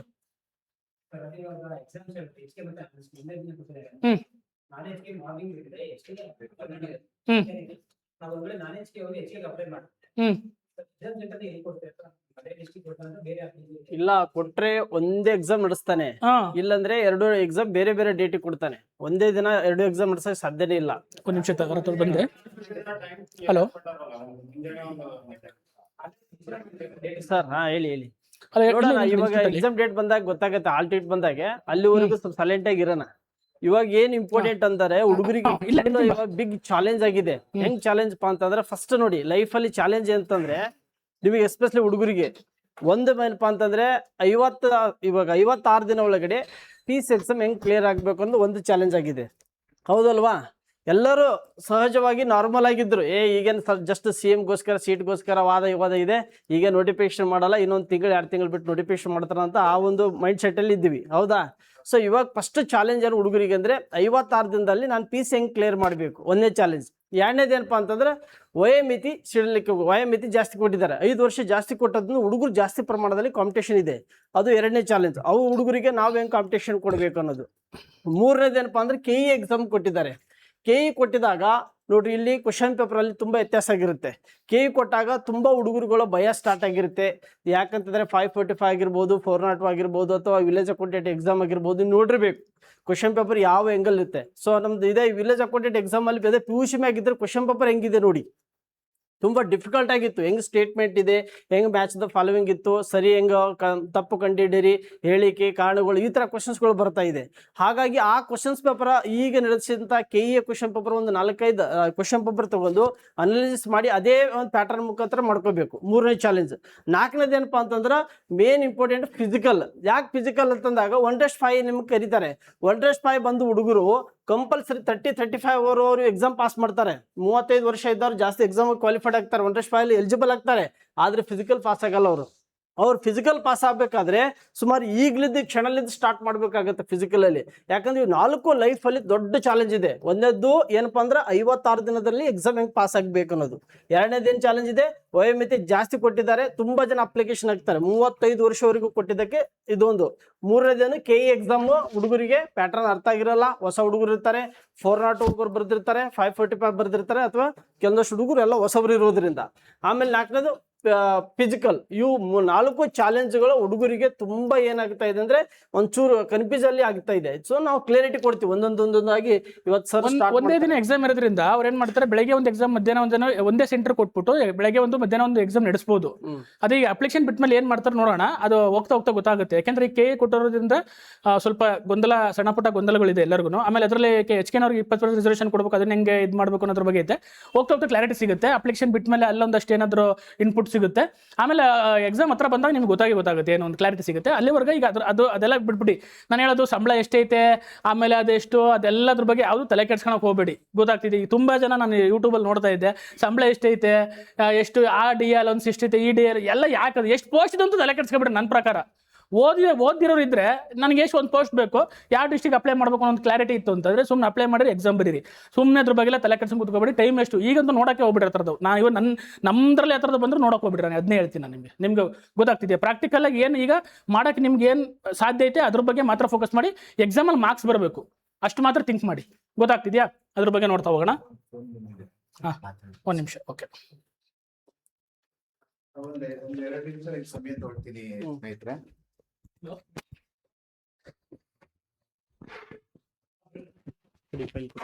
ಈಗಾಗಲೇ ಏನು ನಿಮ್ಗೆ ಹೇಳಿದ್ವಿ, ಅದೇ ರೀತಿ ನಮ್ಮ ಶ್ರೀ ಗುರುಕುಲ ಅಕಾಡೆಮಿಯ ವತಿಯಿಂದ ವಿಶೇಷವಾಗಿ PSIಗೆ ಅಂತ ಹೇಳಿ ಏನು ನೀವೆಲ್ಲ ಗೇಮ್ ಚೇಂಜರ್ ಅಂತ ಕರಿತೀರಾ, ಫಸ್ಟ್ ಪೇಪರ್ ಬಗ್ಗೆ ನಿಮ್ಮೆಲ್ರಿಗೂ ಅರಿವಿದೆ ಅಂತ ಭಾವಿಸ್ತೀನಿ. ಎಲ್ಲರೂ ಡಿಗ್ರಿ ಆಗಿರೋರೇ ಇದ್ದೀರಲ್ಲ, ಬಹುಶಃ ಆಗ ಎಷ್ಟು ಸಮಯ ಕೊಡ್ತಾರೇನೋ ಗೊತ್ತಿಲ್ಲ. ಈ ಫಸ್ಟ್ ಪೇಪರ್ ಮಾತ್ರ ನಿಮ್ಗೆ ಅದರಲ್ಲಿ ಸಮಯ ನಿರ್ವಹಣೆ ಆಗಿರ್ಬೋದು, ಆಮೇಲೆ ನಿಖರವಾಗಿ ಅವ್ರು ಕೇಳಿರುವಂತಹ ವಿಚಾರದ ಬಗ್ಗೆ ನಿಮ್ಮ ದೃಷ್ಟಿಕೋನ ಇರ್ಬೋದು, ನಿಮ್ಮ ನಿಲುವಿರ್ಬೋದು, ನಿಮ್ಮ ಅಭಿವ್ಯಕ್ತಿ ಇರ್ಬೋದು, ಯಾವ ರೀತಿ ಬರೀತೀರಾ ನೀವು, ಅದೆಲ್ಲದ್ರ ಕುರಿತು ವಿಶೇಷವಾಗಿ ನಾವು ಪ್ರತಿ ವಾರ ಇಲ್ಲಿ ವಿಶೇಷವಾಗಿ ಟೆಸ್ಟ್ ಅನ್ನ ನಾವೇ ಇಲ್ಲಿ ಕೊಟ್ಟು ಇಲ್ಲೇ ಬರ್ಸಿ ನಿಮ್ಗೆ ಇದನ್ನ ಈ ರೀತಿ ಎಲ್ಲ ಹೇಗ್ ಬರಿಬಹುದಾಗಿತ್ತು, ಏನು ಎತ್ತ ಅಂತೇಳಿ ಮೆಂಟರ್ಶಿಪ್ ಕೊಟ್ಟು ಪ್ರತಿಯೊಂದನ್ನು ನಿಮ್ಗೆ ಅನಾಲಿಸಿಸ್ ಮಾಡಿ, ನಿಮ್ಗೆ ಯಾಕೆ ವಿಚಾರನ ಆಲೋಚನೆ ಮಾಡಕ್ಕಾಗ್ಲಿಲ್ಲ, ಈ ತರ ಯಾಕೆ ಇದನ್ನ ಎಂಡ್ ಮಾಡ್ಲಿಕ್ಕೆ ಆಗ್ಲಿಲ್ಲ, ಇದಕ್ಕೆ ಇಂಟ್ರಡಕ್ಷನ್ ಹೇಗ್ ಕೊಡ್ಬೇಕು, ಏನ್ ನೀವು PTK ಹೇಗೆ ಕೊಡ್ಬೇಕು, ಆಮೇಲೆ ಒಂದು ಬಾಡಿ ಆಫ್ ಎಸ್ಸೆ ಹೇಗ್ ಬರಿಬೇಕು, ಅದ್ರಲ್ಲಿ ಯಾವ್ಯಾವ ಅಂಶಗಳನ್ನ ಒಳಗೊಂಡಿರ್ಬೇಕು, ಯಾವ್ಯಾವ ಅಂಶಗಳನ್ನ ಹಾಕಿದ್ರೆ ಅದಕ್ಕೆ ಹೆಚ್ಚು ಮಹತ್ವ ಬರುತ್ತೆ, ಆಮೇಲೆ ಉಪಸಂಹಾರ ಏನು ಕನ್ಕ್ಲೂಷನ್ ಹೇಗ್ ಮಾಡ್ಬೇಕು, ಇದು ಹೇಗ್ ಮಾಡಿದ್ರೆ ಪಾಸಿಟಿವಿಟಿನಲ್ಲಿ ಎಂಡ್ ಮಾಡಿದ್ರೆ ಇದು ಹೇಗೆ ಬರ್ತಾ ಇತ್ತು, ಒಂದು ಪ್ರಶ್ನಾತ್ಮಕವಾಗಿ ಎಂಡ್ ಮಾಡಿದ್ರೆ ಇದಕ್ಕೆ ಯಾವ ರೀತಿ ಮೌಲ್ಯ ಬರುತ್ತೆ, ಒಟ್ಟಾರೆಯಾಗಿ ಒಬ್ಬ ವ್ಯಾಲ್ಯುವೇಟರ್ ಅವನು ಏನನ್ನ ನಿರೀಕ್ಷೆ ಮಾಡ್ತಾ ಇರ್ತಾನೆ. ನಾನು ಯಾಕೆ ಈ ಮಾತುಗಳನ್ನ ನಿಮ್ಮ ಹತ್ರ ಹೇಳ್ತೀನಿ ಅಂದ್ರೆ, ನಮ್ಮಲ್ಲಿ ನೀವಲ್ಲಿ ಗಮನಿಸಬಹುದು ಆನ್ಲೈನ್ ಮತ್ತೆ ಆಫ್ಲೈನ್ ಅಂತ 2 ವಿಭಾಗಗಳನ್ನ ಮಾಡಿದ್ದೇವೆ. ಪ್ರತಿಯೊಬ್ಬರು ಫೈಲ್ನು ನೀವು ಹೋಗ್ಬೇಕಾದ್ರೆ ತೆಗೆದು ಸುಮ್ಮನೆ ನೋಡಿ, ಅದು ನಿಮ್ಮ ಅಧ್ಯಯನಕ್ಕೋಸ್ಕರ. ಪ್ರತಿಯೊಬ್ಬರಿಗೂ ಕೂಡ ನೋಡಿ, ಪ್ರತಿಯೊಬ್ಬರದು ಸ್ಟೂಡೆಂಟ್ ಪ್ರೋಗ್ರೆಸ್ ರಿಪೋರ್ಟ್ ಅಂತ ಇರ್ತದೆ. ಅವರು ಮೊದಲನೇ ಟೆಸ್ಟ್ ಬರೆದಾಗ ಅವರು ಎಷ್ಟು ಸಮಯ ತಗೊಂಡಿದ್ದಾರೆ, 2 ಅವರ್ ತಗೊಂಡಿದ್ದಾರೆ, ಹ್ಯಾಂಡ್ ರೈಟಿಂಗ್ ಇಂಪ್ರೂವ್ಮೆಂಟ್ ಆಗಿಲ್ವಾ, ಆಮೇಲೆ ಅದಕ್ಕೆ ಏನೇನು ಅಂಶಗಳನ್ನ ಆ್ಯಡ್ ಮಾಡಬೇಕಾಗಿತ್ತು, ಆಮೇಲೆ ಅದು ಬೆಟರ್ ಇದೆಯಾ ಗುಡ್ ಏನು ಅದು ಫೀಡ್ಬ್ಯಾಕ್ ಏನಿದೆ ಅದನ್ನ ಪ್ರತಿಯೊಂದು ಟೆಸ್ಟ್ಗೂ ಕೂಡ ಅವರು ಹಾಕ್ತಾ ಹೋಗ್ತಾರೆ. ಅನೇಕರು ಪ್ರತಿಯೊಂದು ಬರೆದಾಗ ನೋಡಿ, ಇಲ್ಲಿ ಯಾರೋ ಒಬ್ರು 41 ಮಾರ್ಕ್ಸ್ ತಗೊಂಡಿದ್ದಾರೆ. ಇದೇ ನಾವು ಕೊಟ್ಟಿರೋದು ಅಲ್ಟಿಮೇಟ್ ಅಂತ ನಾನು ಯಾವುದೇ ಕಾರಣಕ್ಕೂ ಎಲ್ಲೂ ಹೇಳಲ್ಲ. ಆದರೆ ಇಲ್ಲಿ 41 ಇದೆ ಅಲ್ಲ, ಅವರು ನಮ್ಮ ಹತ್ರ ಬಂದಾಗ ಹೇಗೆ ಬರ್ತಿದ್ರು ಅದು ಇಂಪಾರ್ಟೆಂಟ್. ಅದನ್ನೊಂದ್ಸಲ ನೀವು ಗಮನಿಸ್ಬೇಕಾಗುತ್ತೆ. ನಾವು ಅದು ನೋಡಿ, ಬಂದಾಗ ಬರ್ದಿರೋ ಅಂಥದ್ದು ಖಾಲಿ ಹಾಳೆಗಳು, ಅದನ್ನು ನಾವು ವ್ಯಾಲ್ಯೂಯೇಷನ್ ಕೂಡ ಮಾಡಿಲ್ಲ, ಇದನ್ನ ಮಾರ್ಕ್ಸ್ ಕೂಡ ಕೊಟ್ಟಿಲ್ಲ. ನಂತರ ಅವರ ಇಂಪ್ರೂವ್ಮೆಂಟ್ ಹೇಗಾಗಿದೆ ಅದನ್ನ ನೀವು ಗಮನಿಸ್ತಾ ಬರ್ಬೋದಾಗುತ್ತೆ. ಅದು ನಿಮಗೆ ಇಲ್ಲಿ ಪ್ರತಿಯೊಂದರಲ್ಲೂ ಕೂಡ ನಿಮಗೆ ಸಿಗ್ತಾ ಹೋಗ್ತದೆ. ಈ ಥರದೊಂದು ವ್ಯವಸ್ಥೆ ಕೂಡ ನಾವು ಇಲ್ಲಿ ಮಾಡಿದ್ದೀವಿ. ನೋಡಿ, ಇಲ್ಲಿ ಒಂದು 33 ತಗೊಂಡಿದ್ದಾರೆ. ಅದಾದ ನಂತರದ ಕ್ವಶನ್ ವ್ಯಾಲ್ಯೂಯೇಷನ್ ಮಾಡ್ತಾ ಮಾಡ್ತಾ ಪ್ರತಿಯೊಂದು ಅವ್ರ ಇಂಪ್ರೂವ್ಮೆಂಟ್ಸ್ 34 ತಗೊಂಡಿದ್ದಾರೆ. ಈ ರೀತಿಯಾದ ಇದನ್ನ ನಾನು ಇಲ್ಲಿ ಯಾಕೆ ಹಂಚ್ಕೊಂಡೆ ಅಂತಂದರೆ, ಅನೇಕರು ನಮಗೆ ಮೆಸೇಜ್ ಮಾಡಿದ್ದಾರೆ, ಸರ್ ಕೆಲವರು ಯಾರು ತುಂಬ ಅತ್ಯುತ್ತಮವಾಗಿ ಬರೀತಾರೆ ಅವ್ರದ್ದು ಒಂದಷ್ಟು ಪ್ರಬಂಧಗಳನ್ನು ನಮಗೆ ಕೊಡಿ, ತೋರಿಸಿ ಅಂತ ಕೇಳ್ತಾ ಇದ್ರು. ನಾವು ಅದನ್ನ ಬೇರೆ ಬೇರೆ ಈ ಥರ ಕೆಲಸಗಳ ನಡುವೆ ಅದನ್ನ ನಾವು ಹೇಳಲಿಕ್ಕಾಗಲ್ಲ. ಬಹುಶಃ ಇದನ್ನ ಹೇಳ್ಬೇಕಾದ್ರೆ ಅನೇಕರಿಗೆ ಇದು ರೀಚ್ ಆಗ್ಬೋದೇನೋ ಅನ್ನೋ ಒಂದು ಆಶಯದಿಂದ ನಿಮ್ಗೆ ಹೇಳ್ತಾ ಇದ್ದೀನಿ. ನೀವು ಅಷ್ಟೇ ಈಗಲಿಂದನೇ ಕೂಡ PSIಗೂ ಕೂಡ ಈಗಲಿಂದನೇ ನೀವು ತಯಾರಿಯನ್ನು ನಡೆಸಿ, ಅದಕ್ಕೆ ವಿಶೇಷವಾಗಿ ನಿಮಗೆ ಇಲ್ಲಿ ಕಿಟಿ ಸರ್ ಇರ್ಬೋದು, ನಮ್ಮ PSI ಟಿಪ್ಪು ಸುಲ್ತಾನ್ ಸರ್ ಇರ್ಬೋದು, ನಾಗಪ್ಪ ಕೊಳ್ಳಿ ಸರ್ ಇರ್ಬೋದು, ಶರಣಬಸವ ಸರ್ ಇರ್ಬೋದು, ನಮ್ಮ Rathod sir, Chandru sir, Himabindu madam, Apoorva madam, ಹೀಗೆ ಅನೇಕರು ನಿಮ್ಗೆ ಪ್ರತಿ ವಾರ, ಬಹುಶಃ ಇಲ್ಲಿ ಯಾರಾದ್ರೂ ಇದ್ದೀರಾ ಸುಮಾರು ಹಳಬ್ರು ಯಾರಾದ್ರೂ ಮೆಂಟರ್ಶಿಪ್ ತಗೊಂಡಿರೋಂಥವ್ರು? ನೀವಿದ್ದೀರಾ ಅನ್ಸುತ್ತೆ. ನೀವು ಯಾರ ಜೊತೆ ಮೆಂಟರ್ಶಿಪ್ ತಗೊಂಡಿದ್ದೀರಾ ಈಗಾಗಲೇ? ಓಕೆ, ನೀವು ಓಕೆ, ನೀವು ಈಗ ಬಹುಶಃ ನೀವು ಬಹಳ ಹಿಂದೆಯಿಂದನೂ ಬರ್ತಾ ಇದೀರಾ ಅನ್ಸುತ್ತೆ ಅರ್ಜುನ್. ಓಕೆ, ಈ ರೀತಿ ಅನೇಕರು, ಆಮೇಲೆ ಇಲಾಖೆನಲ್ಲಿ ಇರೋರು ಕೂಡ ತಗೊಂಡಿರೋದ್ರಿಂದ ಇದನ್ನು ಕೂಡ ನಿಮ್ಗೊಂದು ಮಾಹಿತಿ ಹಂಚ್ಕೊಳ್ಬೇಕಾಗಿತ್ತು, ಹಾಗಾಗಿ ಹಂಚ್ಕೊಂಡೆ. ಥ್ಯಾಂಕ್ ಯು ಸರ್, ಬಂದಿದ್ದಾರೆ ಮತ್ತೆ ಅವರು ಮಾಹಿತಿಯನ್ನ ನಿಮ್ಗೆ ಹಂಚ್ಕೊಳ್ತಾರೆ. ಯಾಕೆ PSI ಓದೋರು ತುಂಬಾ ಇವಾಗ್ಲೇ ಸ್ಟಾರ್ಟ್, ಯಾಕಂತಂದ್ರೆ ಈ ತರ ಬಿಗ್ ನ್ಯೂಸ್ ಕೊಟ್ಬಿಡ್ತಾನೆ, ಅದಕ್ಕಾಗಿ ಅವಾಗ ಜಸ್ಟ್ ಒಂದು ತಿಂಗಳೇ ಆಗಲ್ಲ, ಈಗ್ಲೇ ಸ್ಟಾರ್ಟ್ ಮಾಡ್ಬೇಕು. ಓಕೆ, ಈಗ ಇಂಡೆಕ್ಸ್ ನೋಡಿ ಏನೇನು ಡಿಸ್ಕಸ್ ಮಾಡೋಣ ಅಂತಂದ್ರೆ, ಒಂದು ಈಗ ಡೌಟ್ಸ್ಗಳು ಆಲ್ಮೋಸ್ಟ್ ಅಲ್ಲೂ ಕ್ಲಿಯರ್ ಅದು. ಇನ್ನು ಏನೋ ಡೌಟ್ಸ್ಗಳು ಏನು ಅವರಿಗೆ ಡೌಟ್ಸ್ ಕೇಳಿ ಅಲ್ಲಿ ಕ್ಲಿಯರ್ ಮಾಡಿ. ಡೌಟ್ಗಳು ಏನಾರು ಇತ್ತು ಅಂದ್ರೆ ಈಗ ಆಲ್ರೆಡಿ ಕೇಳಿದ್ದಾರೆ, ಏನಾರು ಇದೆಯಾ? ಸೊ ಇದರಲ್ಲಿ ನಿಮ್ ಡೌಟ್ಸ್ ಏನಿದೆ ಕ್ಲಿಯರ್ ಮಾಡ್ತೀವಿ. ಒಳ್ಳೆ 56 ದಿನದಲ್ಲಿ ಎಕ್ಸಾಮ್ ಕ್ಲಿಯರ್ ಮಾಡಬೇಕು, ಮತ್ತೆ ಪ್ರಿಪರೇಷನ್ ಯಾವ ರೀತಿ, ಟೈಮ್ ಟೇಬಲ್ ಯಾವ ರೀತಿ, ಸಿಲೆಬಸ್ ಯಾವ್ದಿದೆ ಅದು ಕವರ್ ಮಾಡ್ಕೋಬೇಕು, PYQ ಕ್ವಶನ್ಸ್ ಗಳು ಹೆಂಗ್ ಬಿಡಿಸಬೇಕು, ರಿವಿಷನ್ ಹೆಂಗ್ ಮಾಡ್ಬೇಕು, ಫಿಸಿಕಲ್ ಹೆಂಗ್ ರೆಡಿ ಆಗಿರ್ಬೇಕು, ಈ ಸಂಪೂರ್ಣವಾಗಿ ನಿಮ್ಗೆ ಏನಾಗುತ್ತೆ ಅಂದ್ರೆ ಈ ಒಂದು ಕ್ಲಾಸ್ ಅಲ್ಲಿ ಇರುತ್ತೆ. ಸರ್ ಒಂದೊಂದು ಸ್ಟಾರ್ಟ್ ಮಾಡೋಣ, ಮೊದಲು ಅವ್ರು ಡೌಟ್ಸ್ ಗಳು ಕೇಳ್ಕೊಂಡು ಮೂವ್ ಮಾಡೋಣ. ಓಕೆ, ಡೌಟ್ಸ್ ಇದೆಯಾ? ಏನಾದ್ರು ಡೌಟ್ಸ್ ಇದೆಯಾ? ಪ್ರಶ್ನೆಗಳು ಏನಿಲ್ಲ. ಓಕೆ ಓಕೆ ಓಕೆ, ನಿಮ್ಮ ಪ್ರಶ್ನೆಗಳೆಲ್ಲ ಆಲ್ಮೋಸ್ಟ್ ಅದು ಅಂದ್ಕೊಂತೀನಿ. ಈಗ ನೋಡಿ, ನಾನು ಹೇಳಿದೆ 4 ಕ್ಯಾಟಗರಿ ಸ್ಟೂಡೆಂಟ್ಸ್ ಇದ್ದಾರೆ. ಅದರಲ್ಲಿ ಫಸ್ಟ್ ಕ್ಯಾಟಗರಿ ಸ್ಟೂಡೆಂಟ್ಸು ಏನಂತಂದರೆ already finished syllabus, only revision and 6 years. ಈಗ ಆಲ್ರೆಡಿ ತುಂಬ ವರ್ಷಗಳಿಂದ ಓದ್ತಾ ಇದ್ದೀರಾ, 3-4 ಇಯರ್ಸ್ ಆಗಿದೆ, 4-5 ಎಕ್ಸಾಮ್ ಬರೆದಿದ್ದೀನಿ, ಬಟ್ ಕ್ಲಿಯರ್ ಆಗಿಲ್ಲ. ಆದರೆ ಒಂದಷ್ಟು ಲೆವೆಲ್ ಸಿಲೆಬಸ್ ಮುಗಿಸಿರ್ತೀರಾ, ಎಕ್ಸ್ಪೀರಿಯನ್ಸ್ ಆಗಿದೆ, ವೆಲ್ ಎಕ್ಸ್ಪೀರಿಯನ್ಸ್ಡು. ನೀವೀಗ ಏನು ಮಾಡಬೇಕಾಗಿರೋದು, ಮತ್ತೆ ಏನು ಹೊಸ್ದಾಗಿ ಓದ್ಕೊಂಡು ಕುತ್ಕೋಬೇಡಿ. ನಾನು ಹೇಳೋದು ರಿವಿಷನ್ ಸ್ಟಾರ್ಟ್ ಮಾಡಿ. ಗೊತ್ತಾಗ್ತಿದೆಯಾ? ರಿವಿಷನ್ಸ್ ಹೆಂಗೆ ಅಂದರೆ, ರಿವಿಷನ್ಸು ಒಂದು 5 to 10 ಡೇಸಲ್ಲಿ ರಿವಿಷನ್ ಮುಗಿಸ್ಕೊಂಬಿಡಿ. ಅದ್ರ ಜೊತೆಗೆ ಟೆಸ್ಟ್ ಸೀರೀಸ್ ತಗೊಳ್ಳಿ ಯಾವುದಾದ್ರು. ಗೊತ್ತಾಗ್ತಿದೆಯಾ?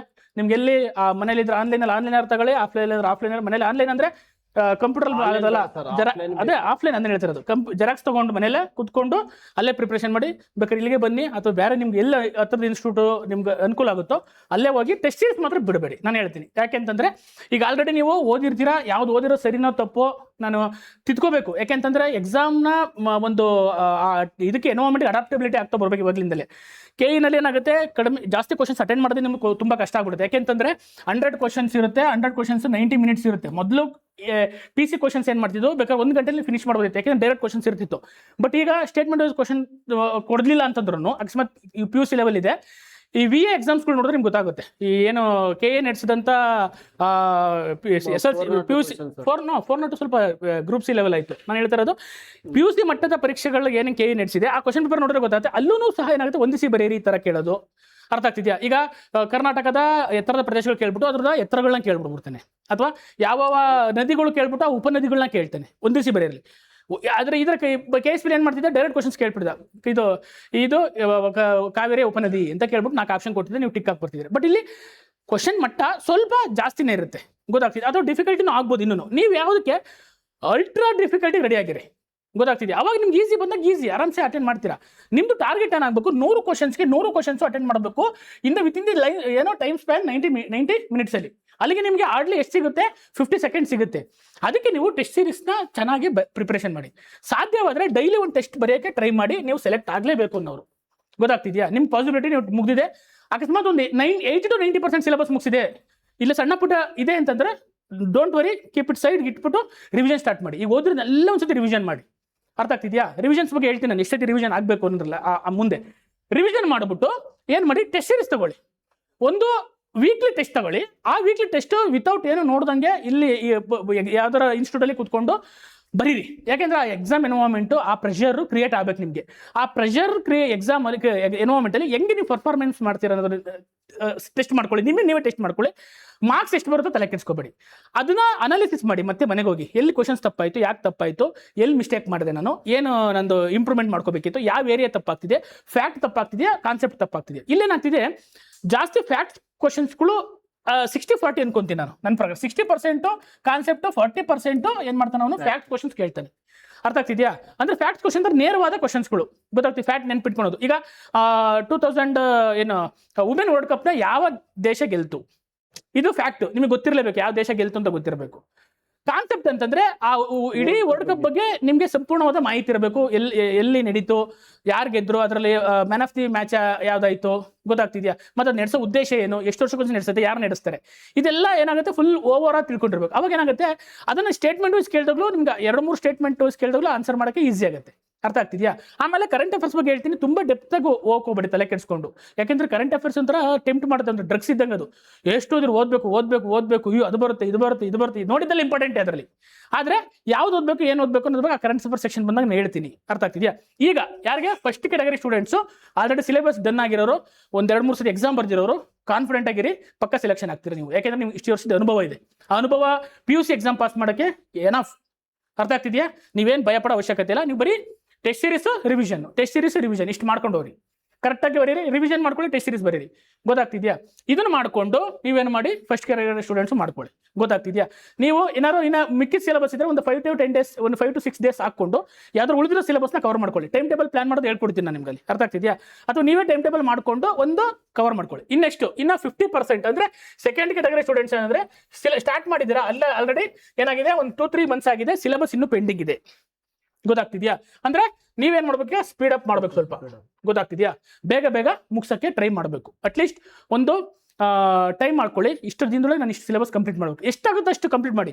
ಅಲ್ಲೂ ನೀವು ಸ್ವಲ್ಪ ಥಿಂಕ್ ಮಾಡಿ ಪ್ಲಾನ್ ಮಾಡಿದ್ರೆ, ನಾನು ಅದಕ್ಕೆ ಹೇಳ್ತೀನಿ, ಫಸ್ಟ್ ಯಾವುದೇ ಎಕ್ಸಾಮ್ ಸ್ಟಾರ್ಟ್ ಮಾಡ್ಬೇಕಾದ್ರೆ ಬಿಫೋರ್ ಒಂದು ಪ್ರೀವಿಯಸ್ ಇಯರ್ ಕ್ವಶನ್ ಪೇಪರ್ನ ತಗೊಳ್ಳಿ.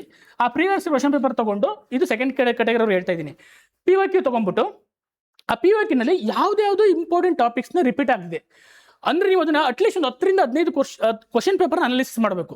ಯಾವ ಟಾಪಿಕ್ಸ್ಗಳು ಜಾಸ್ತಿ ರಿಪೀಟ್ ಆಗ್ತಾ ಇದೆ ಅನ್ನೋದನ್ನ ಐಡೆಂಟಿಫೈ ಮಾಡಿಕೊಂಡು ಅವನ್ನ ಜಾಸ್ತಿ ಫೋಕಸ್ ಮಾಡಬೇಕು.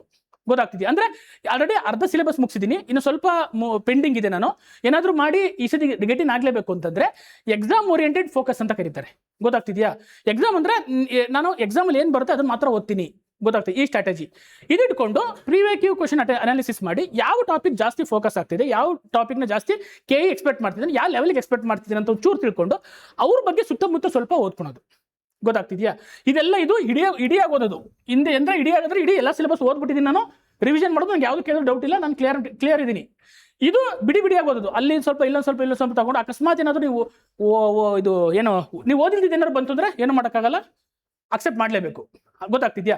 ಇದು ಇನ್ನು ನೆಕ್ಸ್ಟ್ ಏನೋ ಇವತ್ತ ಸ್ಟಾರ್ಟ್ ಮಾಡಿರೋರು, ಅಂದ್ರೆ ಈಗ ನೋಟಿಫಿಕೇಶನ್ ಆದ್ಮೇಲೆ ಸ್ಟಾರ್ಟ್ ಮಾಡಿರೋರು ಈಗ ಅಂದ್ರೆ ನೀವು ತುಂಬಾ ಕಷ್ಟ ಇದೆ. ನಾನು ಹೇಳ್ತೀನಿ, ಯಾರಾದ್ರೂ ಇದನ್ನ ಚಾಲೆಂಜಿಂಗ್ ತಗೊಂಡು ನನ್ನ ಮಗ ಏನೋ ಹೇಳೋನೆ, ಏನಾರ ಮಾಡಿ ನಾನು ಇವಂದು ಹೇಳಿ ಸುಳ್ಳು ಮಾಡಬೇಕು ಅಂತ ಏನಾರ ಚಾಲೆಂಜ್ ತಗೊಂಡೇನಾರು ನೀವು ಪಾಸ್ ಮಾಡಿದ್ರೆ ನಾನು ಗ್ಯಾರಂಟಿ ನಿಮ್ಗೆ ಕಾಲು ಬೀಳ್ತೀನಿ. ನಿಜ ನಿಮ್ಗೆ ಕರ್ಕೊಂಬಂದು ಹಾರಾಕಿ ಸನ್ಮಾನ ಮಾಡಿಸ್ತೀನಿ. ದೇವ್ರನ್ನೇ ಸನ್ಮಾನ ಮಾಡಿಸ್ತೀನಿ. ಚಾಲೆಂಜಿಂಗ್ ಅದು KE ಎಕ್ಸಾಮ್ಸ್ ಅಲ್ಲಿ ನೀವೇನಾದ್ರೂ ಇವತ್ತಿಂದ ಸ್ಟಾರ್ಟ್ ಮಾಡಿ, ಅಂದ್ರೆ ಇವತ್ತು ನೋಟಿಫಿಕೇಶನ್ ಆದ್ಮೇಲೆ ಸ್ಟಾರ್ಟ್ ಮಾಡಿ ಪಾಸ್ ಮಾಡಿದ್ರೆ ಅದು ಗ್ರೇಟ್ ಗುರು. ಅವ್ನು ಟ್ಯಾಲೆಂಟೆಡ್, ನಾನು ಒಪ್ಕೊಂತೀನಿ. ಗೊತ್ತಾಗ್ತಿದ್ಯಾ? ಅವ್ನು ಕರ್ಸಿ ನಮ್ಮ ಇನ್ಸ್ಟಿಟ್ಯೂಟ್ ಪಾಠ ಮಾಡ್ತೀನಿ. ನಮ್ಮ ಹುಡುಗರಿಗೆ ಹೆಂಗ್ ಓದೋದ್ರ ಅನ್ನೋರಿಗೆ ಒಂದು ಲೈವ್ ಎಕ್ಸಾಂಪಲ್ ಆಗ್ಬಿಡುತ್ತೆ. ಅರ್ಥ ಆಗ್ತಿದ್ಯಾ? ಅಂದ್ರೆ ಆಗಲ್ಲ ಅಂತ ಹೇಳ್ತಾ ಇಲ್ಲ ನಾನು, ಇವ್ರ ಕೈಲಿ ಆಗಲ್ಲ ಅಂತಲ್ಲ. ಕೆಲವರು ಎಕ್ಸ್ಟ್ರೀಮ್ಲಿ ಟ್ಯಾಲೆಂಟೆಡ್ ಇರ್ತಾರೆ. ನಾನು ನಮ್ಮ ಎಷ್ಟೋ ಹುಡುಗರು ನೋಡಿದ್ದೀನಿ, ಎಕ್ಸಾಮು ಒಂದು ತಿಂಗಳು 2 ತಿಂಗಳಲ್ಲಿ ಓದಿ PSI ಆಗಿರೋ ನೋಡಿದ್ದೀನಿ. ನನ್ನ ಮಕ್ಕಳು ಏನು ಓದ್ತಾ ಇರಲಿಲ್ಲ ಹೆಂಗಂದ್ರೆ, ಬಟ್ ಅವ್ರಿಗೆ ಸ್ವಲ್ಪ ಓದಿದ್ದು ಗ್ರಾಫ್ ಮಾಡ್ಕೊಂಡು ಪವರ್ ಇರುತ್ತೆ, ಪ್ರೀವಿಯಸ್ ನಾಲೆಡ್ಜ್ ಚೆನ್ನಾಗಿ ಯೂಸ್ ಮಾಡ್ತಾರೆ. ನಮ್ಮ ಎಕ್ಸಾಂಪಲ್ ನಮ್ಮ ನಾಗಪ್ಪ ಕೊಳ್ಳಿ ಎಕ್ಸಾಮ್ ಹೇಳ್ತೀನಿ, 16 ಸಬ್ಜೆಕ್ಟ್ನ ಒಂದು ದಿನ ಓದಿಲ್ಲ ಅವನು KE ಹೇಳಬೇಕು ಅಂತಂದ್ರೆ. ಎಷ್ಟು ಈ ನಮ್ಮ PSI ಎಕ್ಸಾಮ್ಗಿನ ಎಕ್ಸಾಮ್ ಟಫ್ ಇರುತ್ತೆ ಅಲ್ಲಿ. ಆಯ್ತು ಓಕೆ ಸರಿನಾ. ಅಂದ್ರೆ ಎಕ್ಸಾಮ್ ಅಂತ ಇರ್ತಾರೆ ಅಂತ ಹೇಳ್ತಿದ್ದೀನಿ, ಅದನ್ನ ನೀವು ಅವ್ರಿಗೆ ಗೊತ್ತಿರುತ್ತೆ. ಅವ್ರ ಕೇಸ್ ಕೂಡ ಪಾಸ್ ಗೊತ್ತಾಗ್ತಿದ್ಯಾ, ಅದು ಡ್ಯೂಟಿ ಮಾಡ್ಕೊಂಡೇ ಮಾಡಿದ್ದಾರೆ. ಅದು ಅಂತೂ ಎಕ್ಸ್ಟ್ರೀಮ್ಲಿ ಟ್ಯಾಲೆಂಟೆಡ್ ಇರ್ತಾರೆ, ನಾನು ಇಲ್ಲ ಅಂತಲ್ಲ, ನಿಮ್ಮಲ್ಲಿ ಯಾರು ಇರ್ಬೋದು, ನಾನು ಇಲ್ಲ ಅಂತ ಹೇಳ್ತಿಲ್ಲ. ಬಟ್ ಹಂಗೆ ಅವರು ಗ್ರಾಸಿಂಗ್ ಬರೋ ಇರಬೇಕು, ಓದಿದ್ದು ಅರ್ಥ ಆಗಿರಬೇಕು, ಎಕ್ಸಾಮ್ ಬರೆದ್ರೆ ಎಕ್ಸಾಮ್ನ ಟ್ರಿಕ್ಸ್ ನೋಡ್ಕೊಂಡು ಪಾಸ್ ಆಗಿರೋ ತುಂಬ ಜನ ಇದ್ದಾರೆ. ಅಂಥವ್ರು ಎಕ್ಸ್ಟ್ರೀಮ್ಲಿ ಟ್ಯಾಲೆಂಟು. ಏನಾದರೂ ಇಲ್ಲ ಕಣಪ್ಪ ನನ್ನಂತ ದಡ್ಡನ ಮಗ ಅವರೇ ಸ್ಟೂಡೆಂಟ್ ಇದ್ದು ನಾನು ಇವತ್ತಿಂದ ಸ್ಟಾರ್ಟ್ ಮಾಡ್ತೀನಿ ಓದ್ತೀನಿ ಅಂತಂದ್ರೆ ಕಷ್ಟ ಆಗುತ್ತೆ. ಇವ್ರು ಏನು ಮಾಡಬೇಕು ಅಂತಂದ್ರೆ ನೆಕ್ಸ್ಟ್ ಬರೋ KSRP, CRDR, PSI ಅಥವಾ FDSD ಏನಿದಾವಲ್ಲ ಅವಕ್ಕೆ ಸ್ವಲ್ಪ ಜಾಸ್ತಿ ಫೋಕಸ್ ಮಾಡ್ಬೇಕು. ಇದನ್ನ ಟ್ರೈ ಮಾಡ್ಬೇಕಿಲ್ಲ ಅಂತಲ್ಲ, ಇದನ್ನ ಎಕ್ಸ್ಟ್ರೀಮ್ಲಿ ಟ್ರೈ ಮಾಡಿ. ನಿಮ್ಮ ಎಲ್ಲ ಎಫರ್ಟು ಹಾಕಿ ಫುಲ್ಲು ಟ್ರೈ ಮಾಡಿ. ಗೊತ್ತಾಗ್ತಿದ್ಯಾ? ಟ್ರೈ ಮಾಡಿ. ಅಕಸ್ಮಾತ್ ಏನಾದ್ರು ಸೆಲೆಕ್ಷನ್ ಆಯ್ತು ಅಂದ್ರೆ ಇವರ್ ಲಕ್ಕಿ, ಅದರ್ವೈಸ್ ಆಗ್ಲಿಲ್ಲ ಅಂದ್ರೆ ಡೋಂಟ್ ವರಿ, ನೆಕ್ಸ್ಟ್ ಎಕ್ಸಾಮ್ ಬರುತ್ತೆ, ಅದಕ್ಕೆ ನೀವು 100% ರೆಡಿ ಆಗ್ತೀರಾ. ಟೈಮ್ ಸಿಗುತ್ತೆ, ರೆಡಿ ಆಗ್ತೀರಾ. ಅರ್ಥ ಆಗ್ತಿದ್ಯಾ? ಇನ್ನ ಲಾಸ್ಟ್ ಪರ್ಸೆಂಟ್ ಇವರು ಸೆಲೆಕ್ಟ್ ಆಗೋದು 50 to 70% ಇರುತ್ತೆ ಸೆಲೆಕ್ಟ್ ಆಗೋ ಚಾನ್ಸಸ್. ಇವ್ರು 100% ಸೆಲೆಕ್ಟ್ ಆಗ್ತಾರೆ, 100% ಹುಡುಗರು ಸೆಲೆಕ್ಟ್ ಆಗ್ತಾರೆ. ಇವರು 10% ಅಷ್ಟೇ ಇಂಥವ್ರು ಇರೋದು. ಇನ್ನು ಇವರು 0%. ಏನಂದ್ರೆ ಇನ್ನು ಥಿಂಕ್ ಮಾಡ್ತಾವ್ರೆ, ಇನ್ನು ಯಾವ ಬುಕ್ ತಗೊಳ್ಳಿ, ಯಾವ ಕೋಚಿಂಗ್ ಸೆಂಟರ್ಗೆ ಹೋಗ್ಲಿ, ನಾನು ಯಾವ ಯೂಟ್ಯೂಬ್ ಚಾನಲ್ ನೋಡ್ಲಿ, ಅವ್ರಿಗಿನ್ನೂ ಅಪ್ಲಿಕೇಶನ್ ಆಗೋದೇ ಗೊತ್ತಿಲ್ಲ. ಇಂಥವ್ರು ತುಂಬ ಕಷ್ಟ ಇದೆ. ಈ ರಿಯಾಲಿಟಿ ಹೇಳ್ತೀನಿ, ಗೊತ್ತಾಗ್ತಿದ್ಯಾ?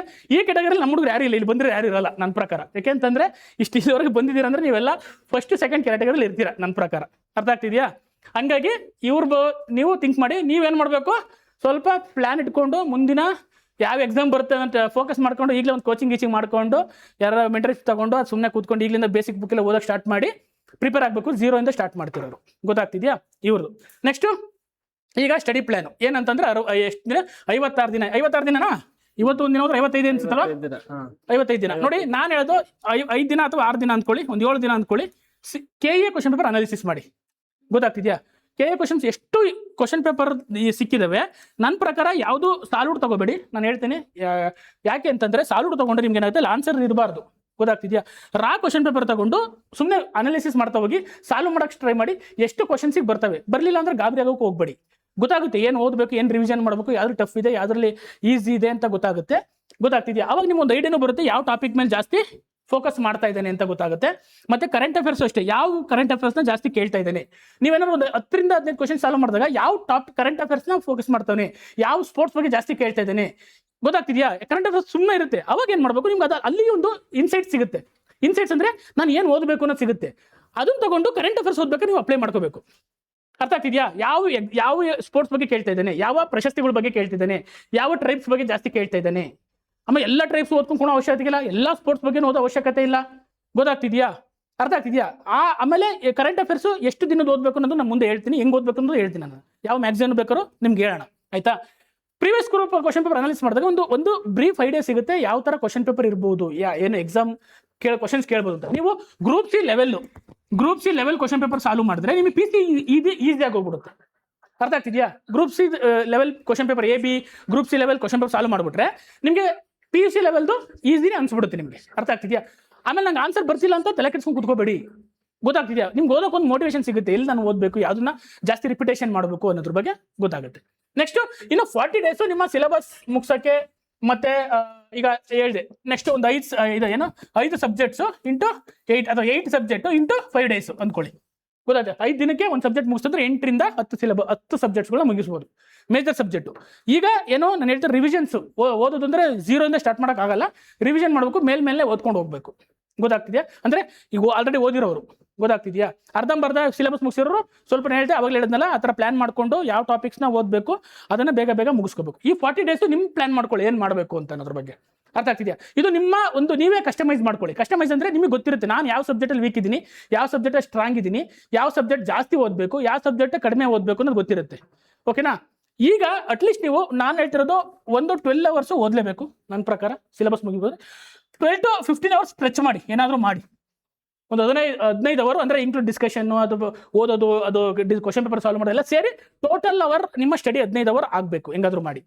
ಟ್ರಾವೆಲ್ ಮಾಡ್ತಾ ಇದ್ರು ಎಲ್ಲ ಸೇರಿ ಅಲ್ಲಿ ಟ್ರಾವೆಲ್ ಮಾಡೋರು ಕ್ವಶನ್ ಪೇಪರ್ ಸಾಲ್ವ್ ಮಾಡ್ಕೊಂಡು ಹೋಗೋದು, ಇದು ಕ್ಲಾಸ್ ಕೇಳ್ಕೊಂಡು ಹೋಗೋದು, ಏನೋ ಒಂದು ಮಾಡ್ಕೊಂಡು ನೀವು ಏನು ಮಾಡಬೇಕು, 15 ಅವರ್ ಅಂತೂ ಮಾಡಲೇಬೇಕು ಈಗಿರೋ ಇದಕ್ಕೆ. ಅರ್ಥಾಯ್ತಾ? ಈ 40 ಡೇಸ್ನ ಕರೆಕ್ಟಾಗಿ ಎಫೆಕ್ಟಿವ್ ಯೂಸ್ ಮಾಡಬೇಕು. ಗೊತ್ತಾಗ್ತಿದ್ಯಾ? ಎಲ್ಲೂ ಬೇರೆ ಏನೇನು ಡಿಸ್ಟ್ರಾಕ್ಷನ್ ಆಗ್ದಂಗೆ. ಮತ್ತೆ ಲಾಸ್ಟ್ 10 days ರಿವಿಷನ್ ಇಟ್ಕೊಳ್ಳಿ, ಗೊತ್ತಾಗ್ತಿದ್ಯಾ?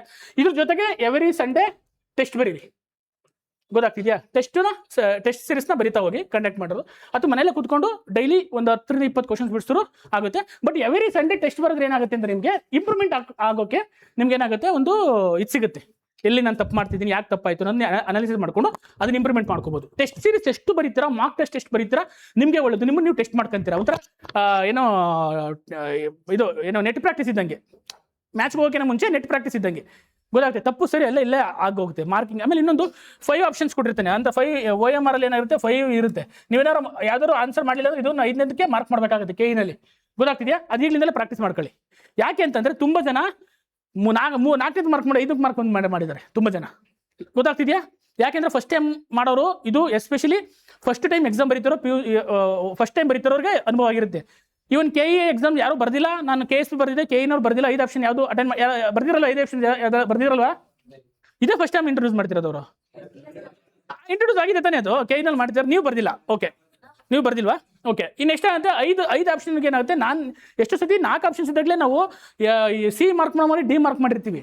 5 ಆಪ್ಷನ್ ಇದ್ದಾಗ ತುಂಬಾ ಕನ್ಫ್ಯೂಷನ್ ಆಗುತ್ತೆ. ಅದು ಈಗಿಂದಲೇ ಪ್ರಾಕ್ಟೀಸ್ ಆಗಬೇಕು ನಿಮಗೆ. ಯಾಕೆಂದ್ರೆ ಒಂದು ಮಾರ್ಕ್ಸು ಡಿಸಾಸ್ಟರ್ ಮಾಡ್ಬಿಡುತ್ತೆ ನಿಮ್ಮ ಲೈಫ್ನ, ಅರ್ಥ ಆಗ್ತಿದೆಯಾ? ಅದಕ್ಕೆ ಇದು ಪ್ರಾಕ್ಟೀಸ್ ಆಗಬೇಕು ನಿಮಗೆ. 5 OMR ಶೀಟ್ ಇರೋ ಮಾರ್ಕ್ಸ್ ಈಗಲೇ ತಗೊಂಡು ನೀವು ಮನೇಲಿ ಪ್ರಾಕ್ಟೀಸ್ ಮಾಡಬೇಕಲ್ಲ ಅಷ್ಟೇ, ಅದನ್ನ ಈಗಲೇ ರೌಂಡ್ ಅಪ್ ಮಾಡೋದು ಕಲ್ತ್ಕೊಳ್ಳಿ. ಅದು ಕಾನ್ಷಿಯಸ್ ಬರುತ್ತೆ, ನಿಮ್ಮ ಕಾನ್ಷಿಯಸ್ ಇರುತ್ತೆ ಏನಂತ, 5 ಇದೆ 5ರಲ್ಲಿ ನಾನು 5ನೇದು ಏನು ನಾನು ಯಾವುದು ಅಟೆಂಡ್ ಮಾಡಿಲ್ಲ, ಅದು 4 ಮಾತ್ರ ಮಾರ್ಕ್ ಮಾಡಬೇಕು ಅನ್ನೋದು ನಿಮ್ಮ ತಲೆಯಲ್ಲಿ ಆಗ್ಲೋದು ಈಗಲಿಂದಲೇ ಟೋನ್ ಆಗ್ಬಿಡ್ಬೇಕು. ಅದು ಇಲ್ಲ ಅಂತಂದ್ರೆ ಏನಾಗುತ್ತೆ, ಅವತ್ತು ನಾನು ಹೋಗಿ ಟ್ರೈ ಮಾಡ್ತೀನಿ ಅಂದ್ರೆ ಖಂಡಿತ ಆಗಲ್ಲ, 1-2 ತಪ್ಪು ಮಾಡ್ತೀರಾ.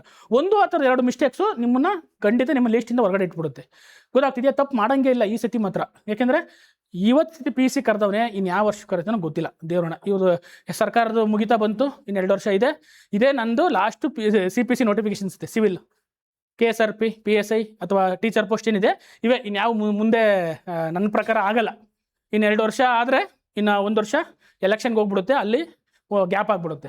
ಇದನ್ನ ಒಳ್ಳೆ ಗ್ರೇಟ್ ಆಪರ್ಚುನಿಟಿ, ಭಯಪಡೋ ಅವಶ್ಯಕತೆ ಇಲ್ಲ, ಕಾನ್ಫಿಡೆಂಟ್ ಆಗಿರಿ, ಫೋಕಸ್ ಮಾಡಿ ಬರೀರಿ, ಎಕ್ಸಾಮ್ ಕ್ಲಿಯರ್ ಆಗುತ್ತೆ. ಓಕೆನಾ?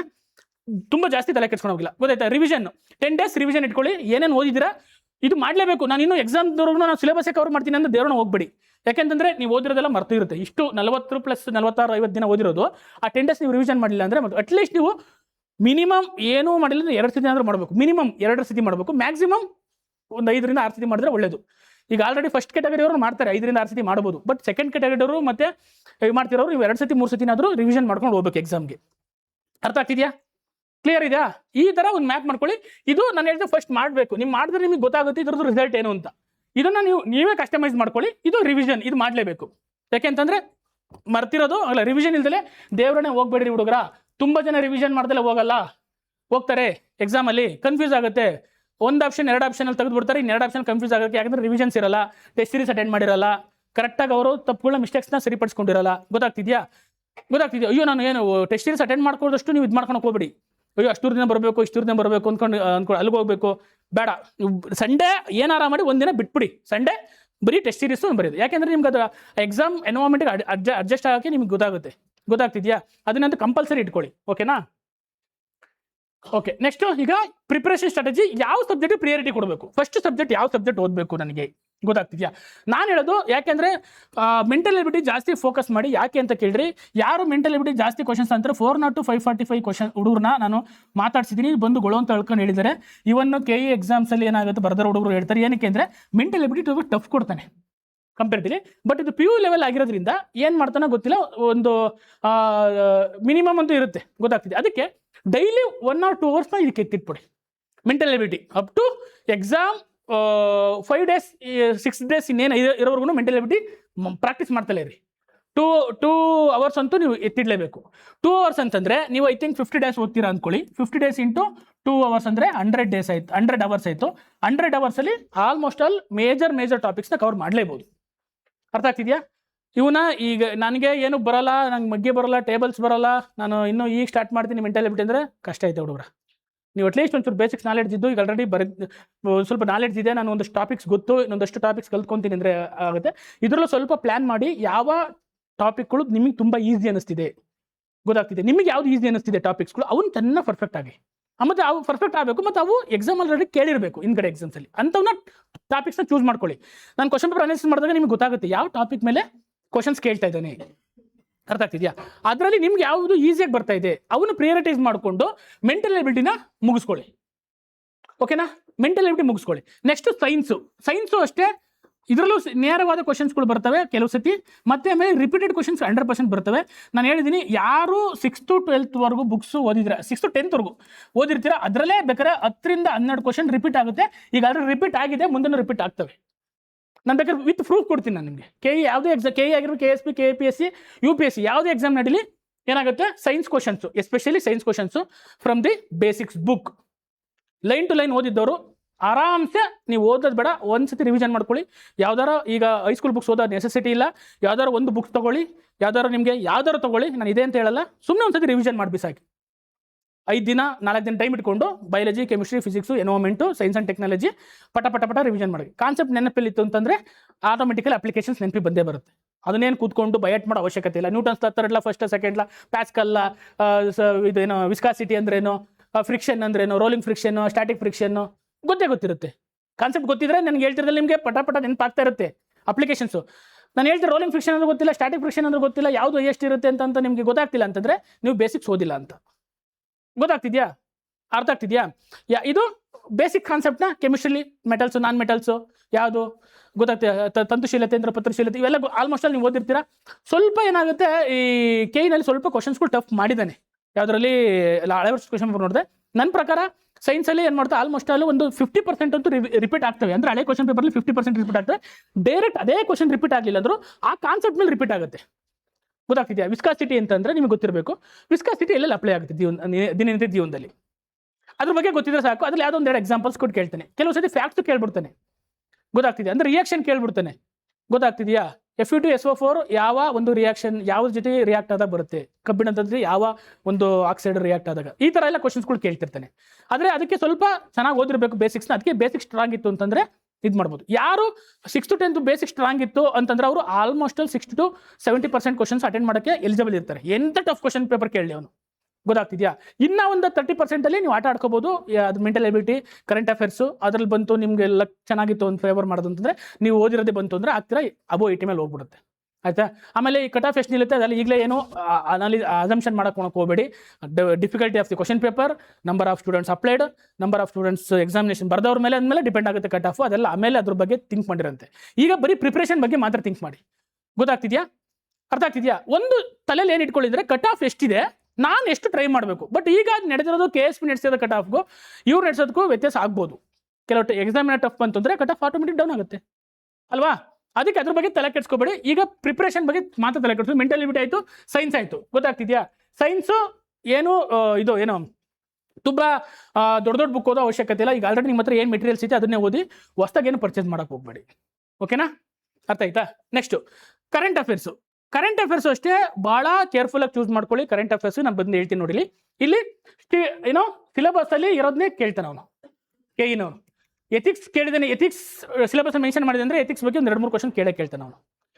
ಹಾಂ ಮಾಡಿದ್ದಾರೆ, ಅದೇ ಇದರಲ್ಲೂ ಇತ್ತು. ಲಾಸ್ಟ್ ಟೈಮ್ KSP ಇತ್ತು, ಕೇಳ್ತಾ ಇದ್ರು. ನೀವು ರೈಲಲ್ಲಿ ಹೋಗ್ತಾ ಇರ್ತೀರಾ, 10 ಗಂಟೆಗೆ TT ಬರ್ತಾನೆ, ನೀವು ಟ್ರೈನ್ ಟಿಕೆಟ್ ತಗೊಂಡ್ರೆ ನೀವು ಏನು ಮಾಡ್ತೀರಾ?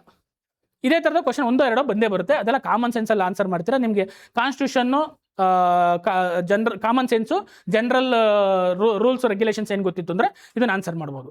ಯಾರಾದರೂ ಹೇಳ್ತಾರೆ ಈ ಥರದ ಕ್ವಶನ್ಸ್ಗಳು. ಆಲ್ಮೋಸ್ಟ್ ಅಲ್ಲೂ ಲಾಸ್ಟ್ PSI PC ಎಕ್ಸಾಮ್ಸಲ್ಲಿ ಈ ಥರದ ಕ್ವಶನ್ಸ್ಗಳಿದ್ದಾವೆ. ಅದು ನಮ್ಮ ಗ್ರೂಪಲ್ಲಿ ಬೇಕಾದ್ರೆ ಶೇರ್ ಮಾಡಿಸ್ತೀವಿ. ಆ ಥರದ್ದು 4-5 ಕ್ವಶನ್ ನೋಡ್ಕೊಂಡ್ಬಿಟ್ರೆ ಗೊತ್ತಾಗೋಗ್ಬಿಡುತ್ತೆ. ಅದಕ್ಕೆ ನಾವು ಪ್ರಿಪೇರ್ ಆಗೋ ಅವಶ್ಯಕತೆ ಇಲ್ಲ. ಗೊತ್ತಾಗ್ತಿದೆಯಾ? ಆಮೇಲೆ ಸಣ್ಣ ಪುಟ್ಟ ಈ ಸಿಲೆಬಸ್ ಸಬ್ಜೆಕ್ಟ್ಗಳು ಇರ್ತವೆ, ಕನ್ನಡ ಆಗಿರ್ಬೋದು, ಕಂಪ್ಯೂಟರ್ ಆಗಿರ್ಬೋದು, ಈ ಥರದ 1-2 ಕ್ವಶನ್ಸ್ ಬರುತ್ತೆ. ನೀವು ಅಂಥವನ್ನೆಲ್ಲ ಬಿಡ್ತೀರಾ. ಮೇಜರ್ ಸಬ್ಜೆಕ್ಟ್ ಮೇಲೆ ಜಾಸ್ತಿ ಫೋಕಸ್ ಮಾಡ್ತೀರಿ.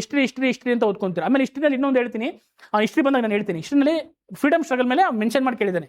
100% ಜಾಸ್ತಿ ಕ್ವಶನ್ಸ್ ಅದ್ರ ಮೇಲೆ ಬರೋ ಚಾನ್ಸಸ್ ತುಂಬ ಪ್ರಾಬಬಿಲಿಟಿ ಜಾಸ್ತಿ ಇರುತ್ತೆ. ಅದನ್ನು ಫಸ್ಟ್ ಓದಿ. ಇಂಡಿಯನ್ ಹಿಸ್ಟ್ರಿ ಓದ್ತಿದ್ದೀರಾ, ಫಸ್ಟು ಫ್ರೀಡಮ್ ಸ್ಟ್ರಗಲ್ ಓದಿ. 1957 to 1947 ಸಕ್ಕಾಪಟ್ಟೆ ಓದಾಕ್ಬಿಡಿ. ಗೊತ್ತಾಗ್ತಿದೆಯಾ? ಅದು ಸ್ಟ್ರಾಟಜಿ. ಎಲ್ಲ ಹಿಸ್ಟ್ರಿ ಮೊದಲಿಂದ ಹರಪ್ಪ ನಾಗರಿಕತೆ ಓದೋದಕ್ಕೂ ಇದನ್ನ ಯಾವುದು ಸೆಲೆಕ್ಟೆಡ್ ಟಾಪಿಕ್ಸ್ ಓದೋದಕ್ಕೂ ವ್ಯತ್ಯಾಸ ಇರುತ್ತೆ. ಫಸ್ಟ್ ಅವ್ನು ಏನು ಸಿಲೆಬಸ್ಸಲ್ಲಿ ಕೊಟ್ಟಿದ್ರೆ ಅದನ್ನು ಕವರ್ ಮಾಡೋಕ್ಕೆ ಪ್ರಯತ್ನ ಪಡಿ. ಗೊತ್ತಾಗ್ತಿದೆಯಾ? ಅವ್ನು ಸಾಮಾನ್ಯ ಜ್ಞಾನ ಅಂತ ಕೇಳಿದ್ದಾನೆ. ಸಾಮಾನ್ಯ ಜ್ಞಾನ ಅಂತ ಕೊಟ್ಬಿಟ್ರೆ ಆಲ್ಮೋಸ್ಟ್ ಎಲ್ಲ ಬಂದು ಹೋಗ್ಬಿಡುತ್ತೆ. ಅದರಲ್ಲಿ ಗೊತ್ತಾಯ್ತು. ಅದರಲ್ಲಿ ಪರ್ಟಿಕ್ಯುಲರ್ ಸಬ್ಜೆಕ್ಟ್ ಮೆನ್ಷನ್ ಮಾಡಿದ್ದಾನೆ, ಅವ್ನು ಫೋಕಸ್ ಮಾಡ್ಕೊಳ್ಳಿ. ಆಯಿತಾ? ಒಂದು ಏನು ಸಿಲೆಬಸ್ ಕೊಟ್ಟಿದ್ದಾನೆ ಅದನ್ನ ಒಂದ್ಸತಿ ತಲೆಯಲ್ಲಿ ಇಟ್ಕೊಂಡು ನೋಡ್ತಾ ಅದ್ರ ಮೇಲೆ ಪ್ರಿಪರೇಷನ್ ಮಾಡ್ತಾ ಹೋಗಿ, ಪ್ರಿಯಾರಿಟಿ ಮಾಡ್ತಾ ಹೋಗಿ ಸಬ್ಜೆಕ್ಟ್ಗಳ. ಸರ್ ನೀವು ಹೇಳ್ಬೋದು sir mental ability questions mention ಮಾಡಿಲ್ಲ, ಕೇಳಲ್ವೋ ಅಂತ.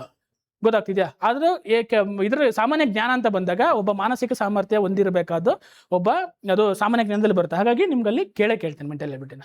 ಅರ್ಥ ಆಗ್ತಿದೆಯಾ? ರೇಷಿಯೋ ಚೇಂಜ್ ಆಗ್ಬೋದು, ಕೆಲವು ಸತಿ ಇದೇ ಸಬ್ಜೆಕ್ಟ್ ಇಷ್ಟೇ ಕ್ವಶನ್ಸ್ ಕೇಳಬೇಕು ಅಂತ ಎಲ್ಲೂ ಇಲ್ಲ. ಅರ್ಥ ಆಗ್ತಿದೆಯಾ? ಅದೆಲ್ಲೂ ಮ್ಯಾಂಡೇಟರಿನೂ ಇಲ್ಲ. ಗೊತ್ತಾಗ್ತಿದೆಯಾ? ಹಂಗಾಗಿ ನೀವೆಲ್ಲ ಸಬ್ಜೆಕ್ಟ್ಸ್ನು ಆಲ್ಮೋಸ್ಟ್ ಏನೋ master of all Jack of ನನ್ ಅಂತ ಹೇಳ್ತಾರೆ, Jack of all master of ನನ್ ಅಂತ ಹೇಳ್ತಾರೆ. ಗೊತ್ತಾಗ್ತಿದೆ? ಎಲ್ಲರ ಬಗ್ಗೆ ಗೊತ್ತಿರಬೇಕು, ಯಾವ್ದಾದ್ರು ಮಾಸ್ಟರ್ ಆಗೋ ಅವಶ್ಯಕತೆ ಇಲ್ಲ. ಅಂದ್ರೆ ಎಲ್ಲ ಸಬ್ಜೆಕ್ಟ್ಸು ಅಟ್ಲೀಸ್ಟ್ ಟಚ್ ಮಾಡಿರಬೇಕು ಅನ್ನೋದಕ್ಕೆ. ನೆಕ್ಸ್ಟ್ ಆಮೇಲೆ ಕರೆಂಟ್ ಅಫೇರ್ಸ್ನ ಹೇಳ್ತೀನಿ, ಇಲ್ಲಿ ಬಂದೆ ಫೋಕಸ್ ಆನ್ PYQ ಬಗ್ಗೆ ಹೇಳಿದ್ನಲ್ಲ ನಾನು, ಅದನ್ನು ನೋಡಿ. Next current affairs 18 months current ಅಫೇರ್ಸ್ನ ಮ್ಯಾಂಡೇಟರಿಯಾಗಿ ನೋಡಲೇಬೇಕು, ಓದಲೇಬೇಕು. ಎರಡಕ್ಕೂ ವ್ಯತ್ಯಾಸ ಇದೆ.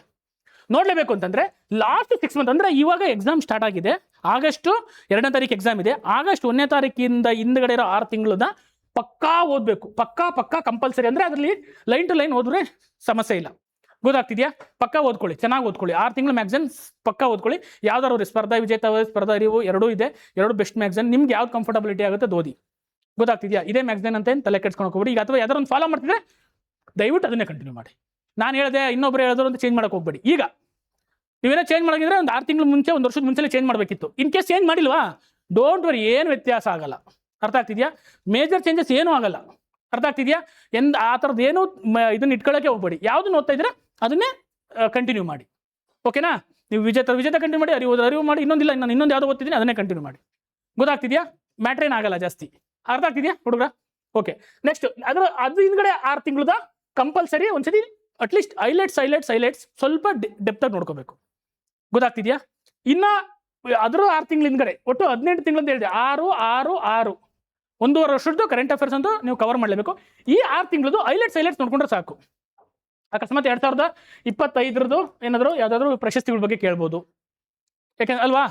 ಅದು 2024 ಏನಾದರೂ ಕ್ವಶನ್ ಇದ್ರ ಬಗ್ಗೆ ಕೇಳ್ಬೋದು, ಯಾವ್ದಾದ್ರು ಒಂದು ಪ್ರಶಸ್ತಿ, ಮೇಜರ್ ಪ್ರಶಸ್ತಿ ಇದ್ರೆ. ಅರ್ಥ ಆಗ್ತಿದ್ಯಾ? ನಾನು ಹೇಳಿದೆ ಅರ್ಥ ಆಯ್ತು ಅನ್ಕೊಂತೀನಿ. ಈ 3 ನಾ ಯಾವ ರೀತಿ ಓದಬೇಕು ಅನ್ನೋದಕ್ಕೆ 6 ತಿಂಗಳು ಪಕ್ಕಾ ಕಂಪಲ್ಸರಿ ಓದ್ಕೊಂಬಿಡಿ. ಅದರಲ್ಲಿ ಯಾವುದು ಇದು ಮಾಡ್ಕೋಬೇಡಿ, ಜಪ್ನತನ ಮಾಡ್ಕೋಬೇಡಿ. ಈ 6 ತಿಂಗಳದು ಸ್ವಲ್ಪ ಹೈಲೈಟ್ಸು, ಸ್ವಲ್ಪ ಅದ್ರ ಬಗ್ಗೆ ವಿಶ್ಲೇಷಣೆ ತಿಳ್ಕೊಳ್ಳಿ. ಈ 6 ತಿಂಗಳು ಸುಮ್ಮನೆ ಹೈಲೈಟ್ ಬುಲೆಟ್ ಪಾಯಿಂಟ್ಸ್ ತರ ನೋಡ್ಕೊಂಡು ಹೋಗಿ ಅಷ್ಟೇ. ಯಾರೇ ಪ್ರಶಸ್ತಿ ಬಂದೈತೆ, ಅಕಸ್ಮಾತ್ ಯಾರಿಗಾರ 2024 ಯಾವುದೋ ಒಂದು ಗ್ರ್ಯಾಂಡ್ ಎಪಿಡೆ ಪ್ರಶಸ್ತಿ ಯಾರಿಗೆ ಬಂದಿತ್ತು, ಯಾವ ಕೃತಿಗೆ ಬಂದಿತ್ತು ಅಷ್ಟೇ ಬೇಕಾಗಿರೋದು. ಅದು ಯಾವುದೋ ಸ್ಪೋರ್ಟ್ಸ್ ನಡೆದಿತ್ತು, ಯಾವುದೋ ವುಮೆನ್ಸ್ ಯಾವುದೋ ವರ್ಲ್ಡ್ ಕಪ್ ಗೆದ್ದಿದ್ರು, ಅಥವಾ ಇನ್ನೊಂದು ವುಮೆನ್ಸು T20 ಗೆದ್ದಿದ್ರು, ಯಾರ ಮೇಲೆ ಗೆದ್ರು, ಇಂಡಿಯಾ ಗೆದ್ರು, ಯಾರ ಮೇಲೆ ಗೆದ್ರು, ಎಲ್ಲಿ ನಡೀತು, ಎಷ್ಟನೇ ವರ್ಲ್ಡ್ ಕಪ್ ಗೆದ್ದಿರೋದು, ಈ ಥರ ಒಂದು ಅಂದ್ರೆ ಎಕ್ಸಾಂಪಲ್ ಹೇಳ್ತಿದ್ದೆ ಆ ಥರದ್ದು. ಅರ್ಥ ಆಗ್ತಿದ್ಯಾ? ತುಂಬ ಡೆಪ್ತಾಗೆ ಅಲ್ಲಿ ಹೋಗ್ಬೇಡಿ. ಈ 1 ವರ್ಷದ್ದು ಅಂತೂ ಡೆಪ್ತಾಗಿ ನೀವು ಸ್ವಲ್ಪ ಚೆನ್ನಾಗಿ ನೋಡ್ಕೊಳ್ಳಿ. ಎಸ್ಪೆಷಲಿ 6 ತಿಂಗಳದ್ದು ಪಕ್ಕಾ ಹೋಗ್ಬೇಕು. ಓಕೆನಾ? ನೆಕ್ಸ್ಟು ಇದನ್ನ ಅದೇನೇ ಹೇಳ್ತಿಲ್ಲ, ಬರ್ಡ್ ವ್ಯೂ ಅಂತ ಸುಮ್ಮನೆ ಎಲ್ಲೆಲ್ಲಿ ಏನೇನು ಐತೆ ಅಂತ ನೋಡ್ಕೊಂಡ್ ಬರೋದು ಈ 6 ತಿಂಗಳು magazines. Next attend 30 to 50 questions daily. ಗೊತ್ತಾಗ್ತಿದ್ಯಾ? ಮಿನಿಮಮ್ ಅಂದ್ರೆ ಅದು ಯಾವ್ದಾರ ಇರಲಿ, ನೀವು ಯಾವುದೇ ಸಬ್ಜೆಕ್ಟ್ ಓದಿ ಒಂದು 30 to 50 ಕ್ವಶನ್ಸ್ನ ಪರ್ ಡೇ ಬಿಡ್ಸೋಕ್ಕೆ ಟ್ರೈ ಮಾಡಿ. ಮಲಗೋ ಅಷ್ಟೊತ್ತಿಗೆ ಬೆಳಗ್ಗೆ ಒಂದು 10 ಬಿಡಿಸ್ತೀರಾ, ಮಧ್ಯಾಹ್ನ ಒಂದು 10 ಬಿಡಿಸ್ತೀರಾ, ಸಂಜೆ 10 ಬಿಡಿಸ್ತೀರಾ ಗೊತ್ತಿಲ್ಲ, ಒಂದೇ ಸತಿ 50 ಬಿಡಿಸ್ತೀರಾ ಗೊತ್ತಿಲ್ಲ, 30 to 50 ಆಗಲೇಬೇಕು ನಾನು ಹೇಳೋದು. ಇದನ್ನೊಂದು ನಿಮ್ಮ ಟೈಮ್ ಟೇಬಲ್ ಫಿಕ್ಸ್ ಮಾಡ್ಕೊಳ್ಳಿ. ಅದು ಯಾವುದೇ ಸಬ್ಜೆಕ್ಟ್ ಇರಲಿ, polity, geography, economics, science and technique ಯಾವ್ದಾರು ಬಿಡಿಸಿ ಆ 30 to 50 ಕ್ವಶನ್ಸ್ನ ಪರ್ ಡೇ ಬಿಡಿಸ್ಬೇಕು. ಓಕೆನಾ? ಓಕೆ. ನೆಕ್ಸ್ಟ್ ಅದಾಯ್ತಾ? ಮತ್ತೆ ನಾನು ಹೇಳಿದೆ ಮಿನಿಮಮ್ 2 to 3 times ರಿವಿಷನ್ ಆಗಬೇಕು. ಆ ರಿವಿಷನ್ ಸೆಕ್ಷನ್ ಬಂದಾಗ ಹೇಳ್ತೀನಿ. ನೆಕ್ಸ್ಟ್ ಎನ್ವೈರನ್ಮೆಂಟ್ ಕ್ವಶನ್ಸ್, ಎನ್ವೈರನ್ಮೆಂಟ್ ಟಾಪಿಕ್ನ ಓದ್ಕೊಳ್ಳಿ. ಅದಾದ್ಮೇಲೆ ಯಾವುದು ಕರೆಂಟ್ ಅಫೇರ್ಸ್ ಆದಮೇಲೆ ಎನ್ವೈರನ್ಮೆಂಟ್. ನೆಕ್ಸ್ಟ್ ಅದಾದ್ಮೇಲೆ ಕಾನ್ಸ್ಟಿಟ್ಯೂಷನಲ್ಲಿ ಏನು ಯಾರು ಇದರಲ್ಲಿ ಕ್ವಶನ್ಸ್ನ ಕಳ್ಕೊಳಲ್ಲ. ಆಲ್ಮೋಸ್ಟ್ ಅಲ್ಲಿ ಏನೇನು ಓದಿದ್ದೀರಾ, ಈಗ ಏನು ನೀವು ನೋಟ್ಸ್ ಮಾಡ್ಕೊಂಡಿದ್ದೀರಾ ಅದನ್ನೇ ಓದ್ಕೊಳ್ಳಿ. ಕಾನ್ಸ್ಟಿಟ್ಯೂಷನಲ್ಲಿ ಏನಂತ ಡಿಫಿಕಲ್ಟಿ ಬರಲ್ಲ. ಇರೋ ಹಳೆ ವರ್ಷದ ಕ್ವಶನ್ ಪೇಪರ್ ನೋಡಿದಾಗ ನಿಮ್ಮ ನೋಟ್ಸು ಎಲ್ಲ ಮರ್ಜ್ ಮಾಡ್ಕೊಂಡು ಕರೆಂಟ್ ಅಫೇರ್ಸ್ನ ಲಿಂಕ್ ಮಾಡ್ಕೊಂಡ್ರೆ ಆಲ್ಮೋಸ್ಟ್ ಕಾನ್ಸ್ಟಿಟ್ಯೂಷನ್ ಈಸಿಯಾಗಿ ಆನ್ಸರ್ ಮಾಡ್ತೀರಾ. ಪ್ರಿಯಾರಿಟಿ ಹೇಳ್ತಿದ್ದೀನಿ ನಾನು. ಫಸ್ಟ್ ಈ ಅಷ್ಟು ಟಾಪಿಕ್ಗಳಿಗೆ ಜಾಸ್ತಿ ಪ್ರಿಯಾರಿಟಿ ಕೊಡಿ. ಈ ಟಾಪಿಕ್ಗಳಿಗೆ ಗೊತ್ತಾಗ್ತಿದೆ. ಅದರ ಅಕಸ್ಮಾತ್ ಇಲ್ಲ ನನಗೆ ಕಾನ್ಸ್ಟಿಟ್ಯೂಷನ್ ಇಷ್ಟೆಲ್ಲ ಜಿಯೋಗ್ರಫಿ ನಾನು ಸಕ್ಕತ್ತಿದ್ದೀನಿ ಅಂದರೆ ಅದಕ್ಕೆ ಜಾಸ್ತಿ ಓದಿ. ಗೊತ್ತಾಗ್ತಿದೆ. ಆಮೇಲೆ ಇನ್ನು ಇಂಡಿಯನ್ ಫ್ರೀಡಮ್ ಸ್ಟ್ರಗಲ್ ಹೇಳ್ತೀನಿ ನಾನು. ಎಸ್ಪೆಷಲಿ ಈ ಟಾಪಿಕ್ನ ಫಸ್ಟ್ ಕವರ್ ಮಾಡಿ. ಸಿಲೆಬಸ್ ಕೊಟ್ಟಿದ್ದಾನೆ, ಇದ್ರ ಮೇಲೆ ಒಂದು ಅಟ್ಲೀಸ್ಟ್ 3 to 4 ಕ್ವಶನ್ಸ್ ಅಂತ ನಾವು ಎಕ್ಸ್ಪೆಕ್ಟ್ ಮಾಡ್ಬೋದು. ಗೊತ್ತಾಗ್ತಿದೆಯಾ? ಏನು ಒಂದು ಅರ್ಧ ದಿನದಲ್ಲಿ ಮುಗಿಸ್ಬೋದಾ? ಓದಿದ್ರೆ ಫ್ರೀಡಮ್ ಸ್ಟ್ರಗಲ್ ರಿವಿಷನ್ ಮಾಡಿ ಬಿಸಾಕ್ಬಿಡ್ಬೋದು. ಗೊತ್ತಾಗ್ತಿದೆಯಾ? ಅದರಲ್ಲಿ ಸ್ವಲ್ಪ KPSC ಕ್ವಶನ್ಸ್ನು ಫೋಕಸ್ ಮಾಡಿ. ಫ್ರೀಡಮ್ ಸ್ಟ್ರಗಲ್ ಮೇಲೆ ಎಲ್ಲೆಲ್ಲಿ KPSCನಲ್ಲಿ ಏನಾದರೂ ಕ್ವಶನ್ಸ್ ಕೇಳಿದ್ದೀನಾ ಅಂತದ್ರ ಬಗ್ಗೆ ನೋಡ್ಕೊಂಡ್ರೆ ಮುಗಿದೋಯ್ತು. ಆಯ್ತಾ? ನೆಕ್ಸ್ಟ್ ಬರೋದು ಎಥಿಕ್ಸ್. ನಾನು ಹೇಳಿದೆ ಎಥಿಕ್ಸ್ ಏನು ಓದೋ ಅವಶ್ಯಕತೆ ಇಲ್ಲ, ಬಿಟ್ಬಿಡಿ. ಯಾರು ಓದಕ್ಕೆ ಹೋಗ್ಬಿಡಿ ಎಥಿಕ್ಸ್ನ.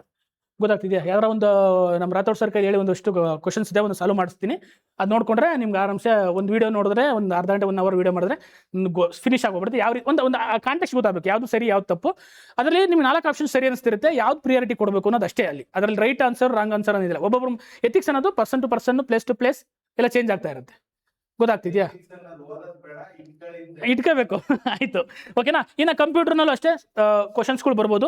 ಮತ್ತೆ ಇನ್ನು ರಿಮೈನಿಂಗ್ ಸಬ್ಜೆಕ್ಟ್ಸ್, ಸಣ್ಣ ಪುಟ್ಟ ಸಬ್ಜೆಕ್ಟ್ಸ್ ಏನಿದೆ, ನೀವು ಇದರಲ್ಲಿ ಮಿಸ್ ಮಾಡಿರ್ಬೋದು ಸಬ್ಜೆಕ್ಟ್ಸ್ಗಳು, ಅವನ್ನೆಲ್ಲ ಒಂದ್ಸತಿ ಸುಮ್ಮನೆ ನೋಡ್ಕೊಂಡಾದ್ರೆ ಒಂದ್ಸತಿ ರಿವಿಷನ್ಸ್ ಆಗಿರಬೇಕು ಓಕೆನಾ ಮುಂಚೆ.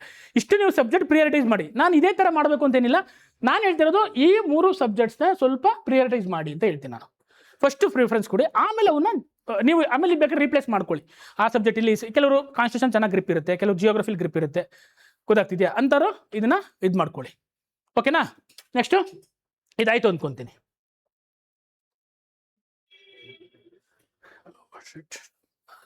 ಸ್ಟಾಪ್ ಮಾಡಿ. ಇದಾಯ್ತು, ಸ್ಟಾಪ್ ಮಾಡಿ.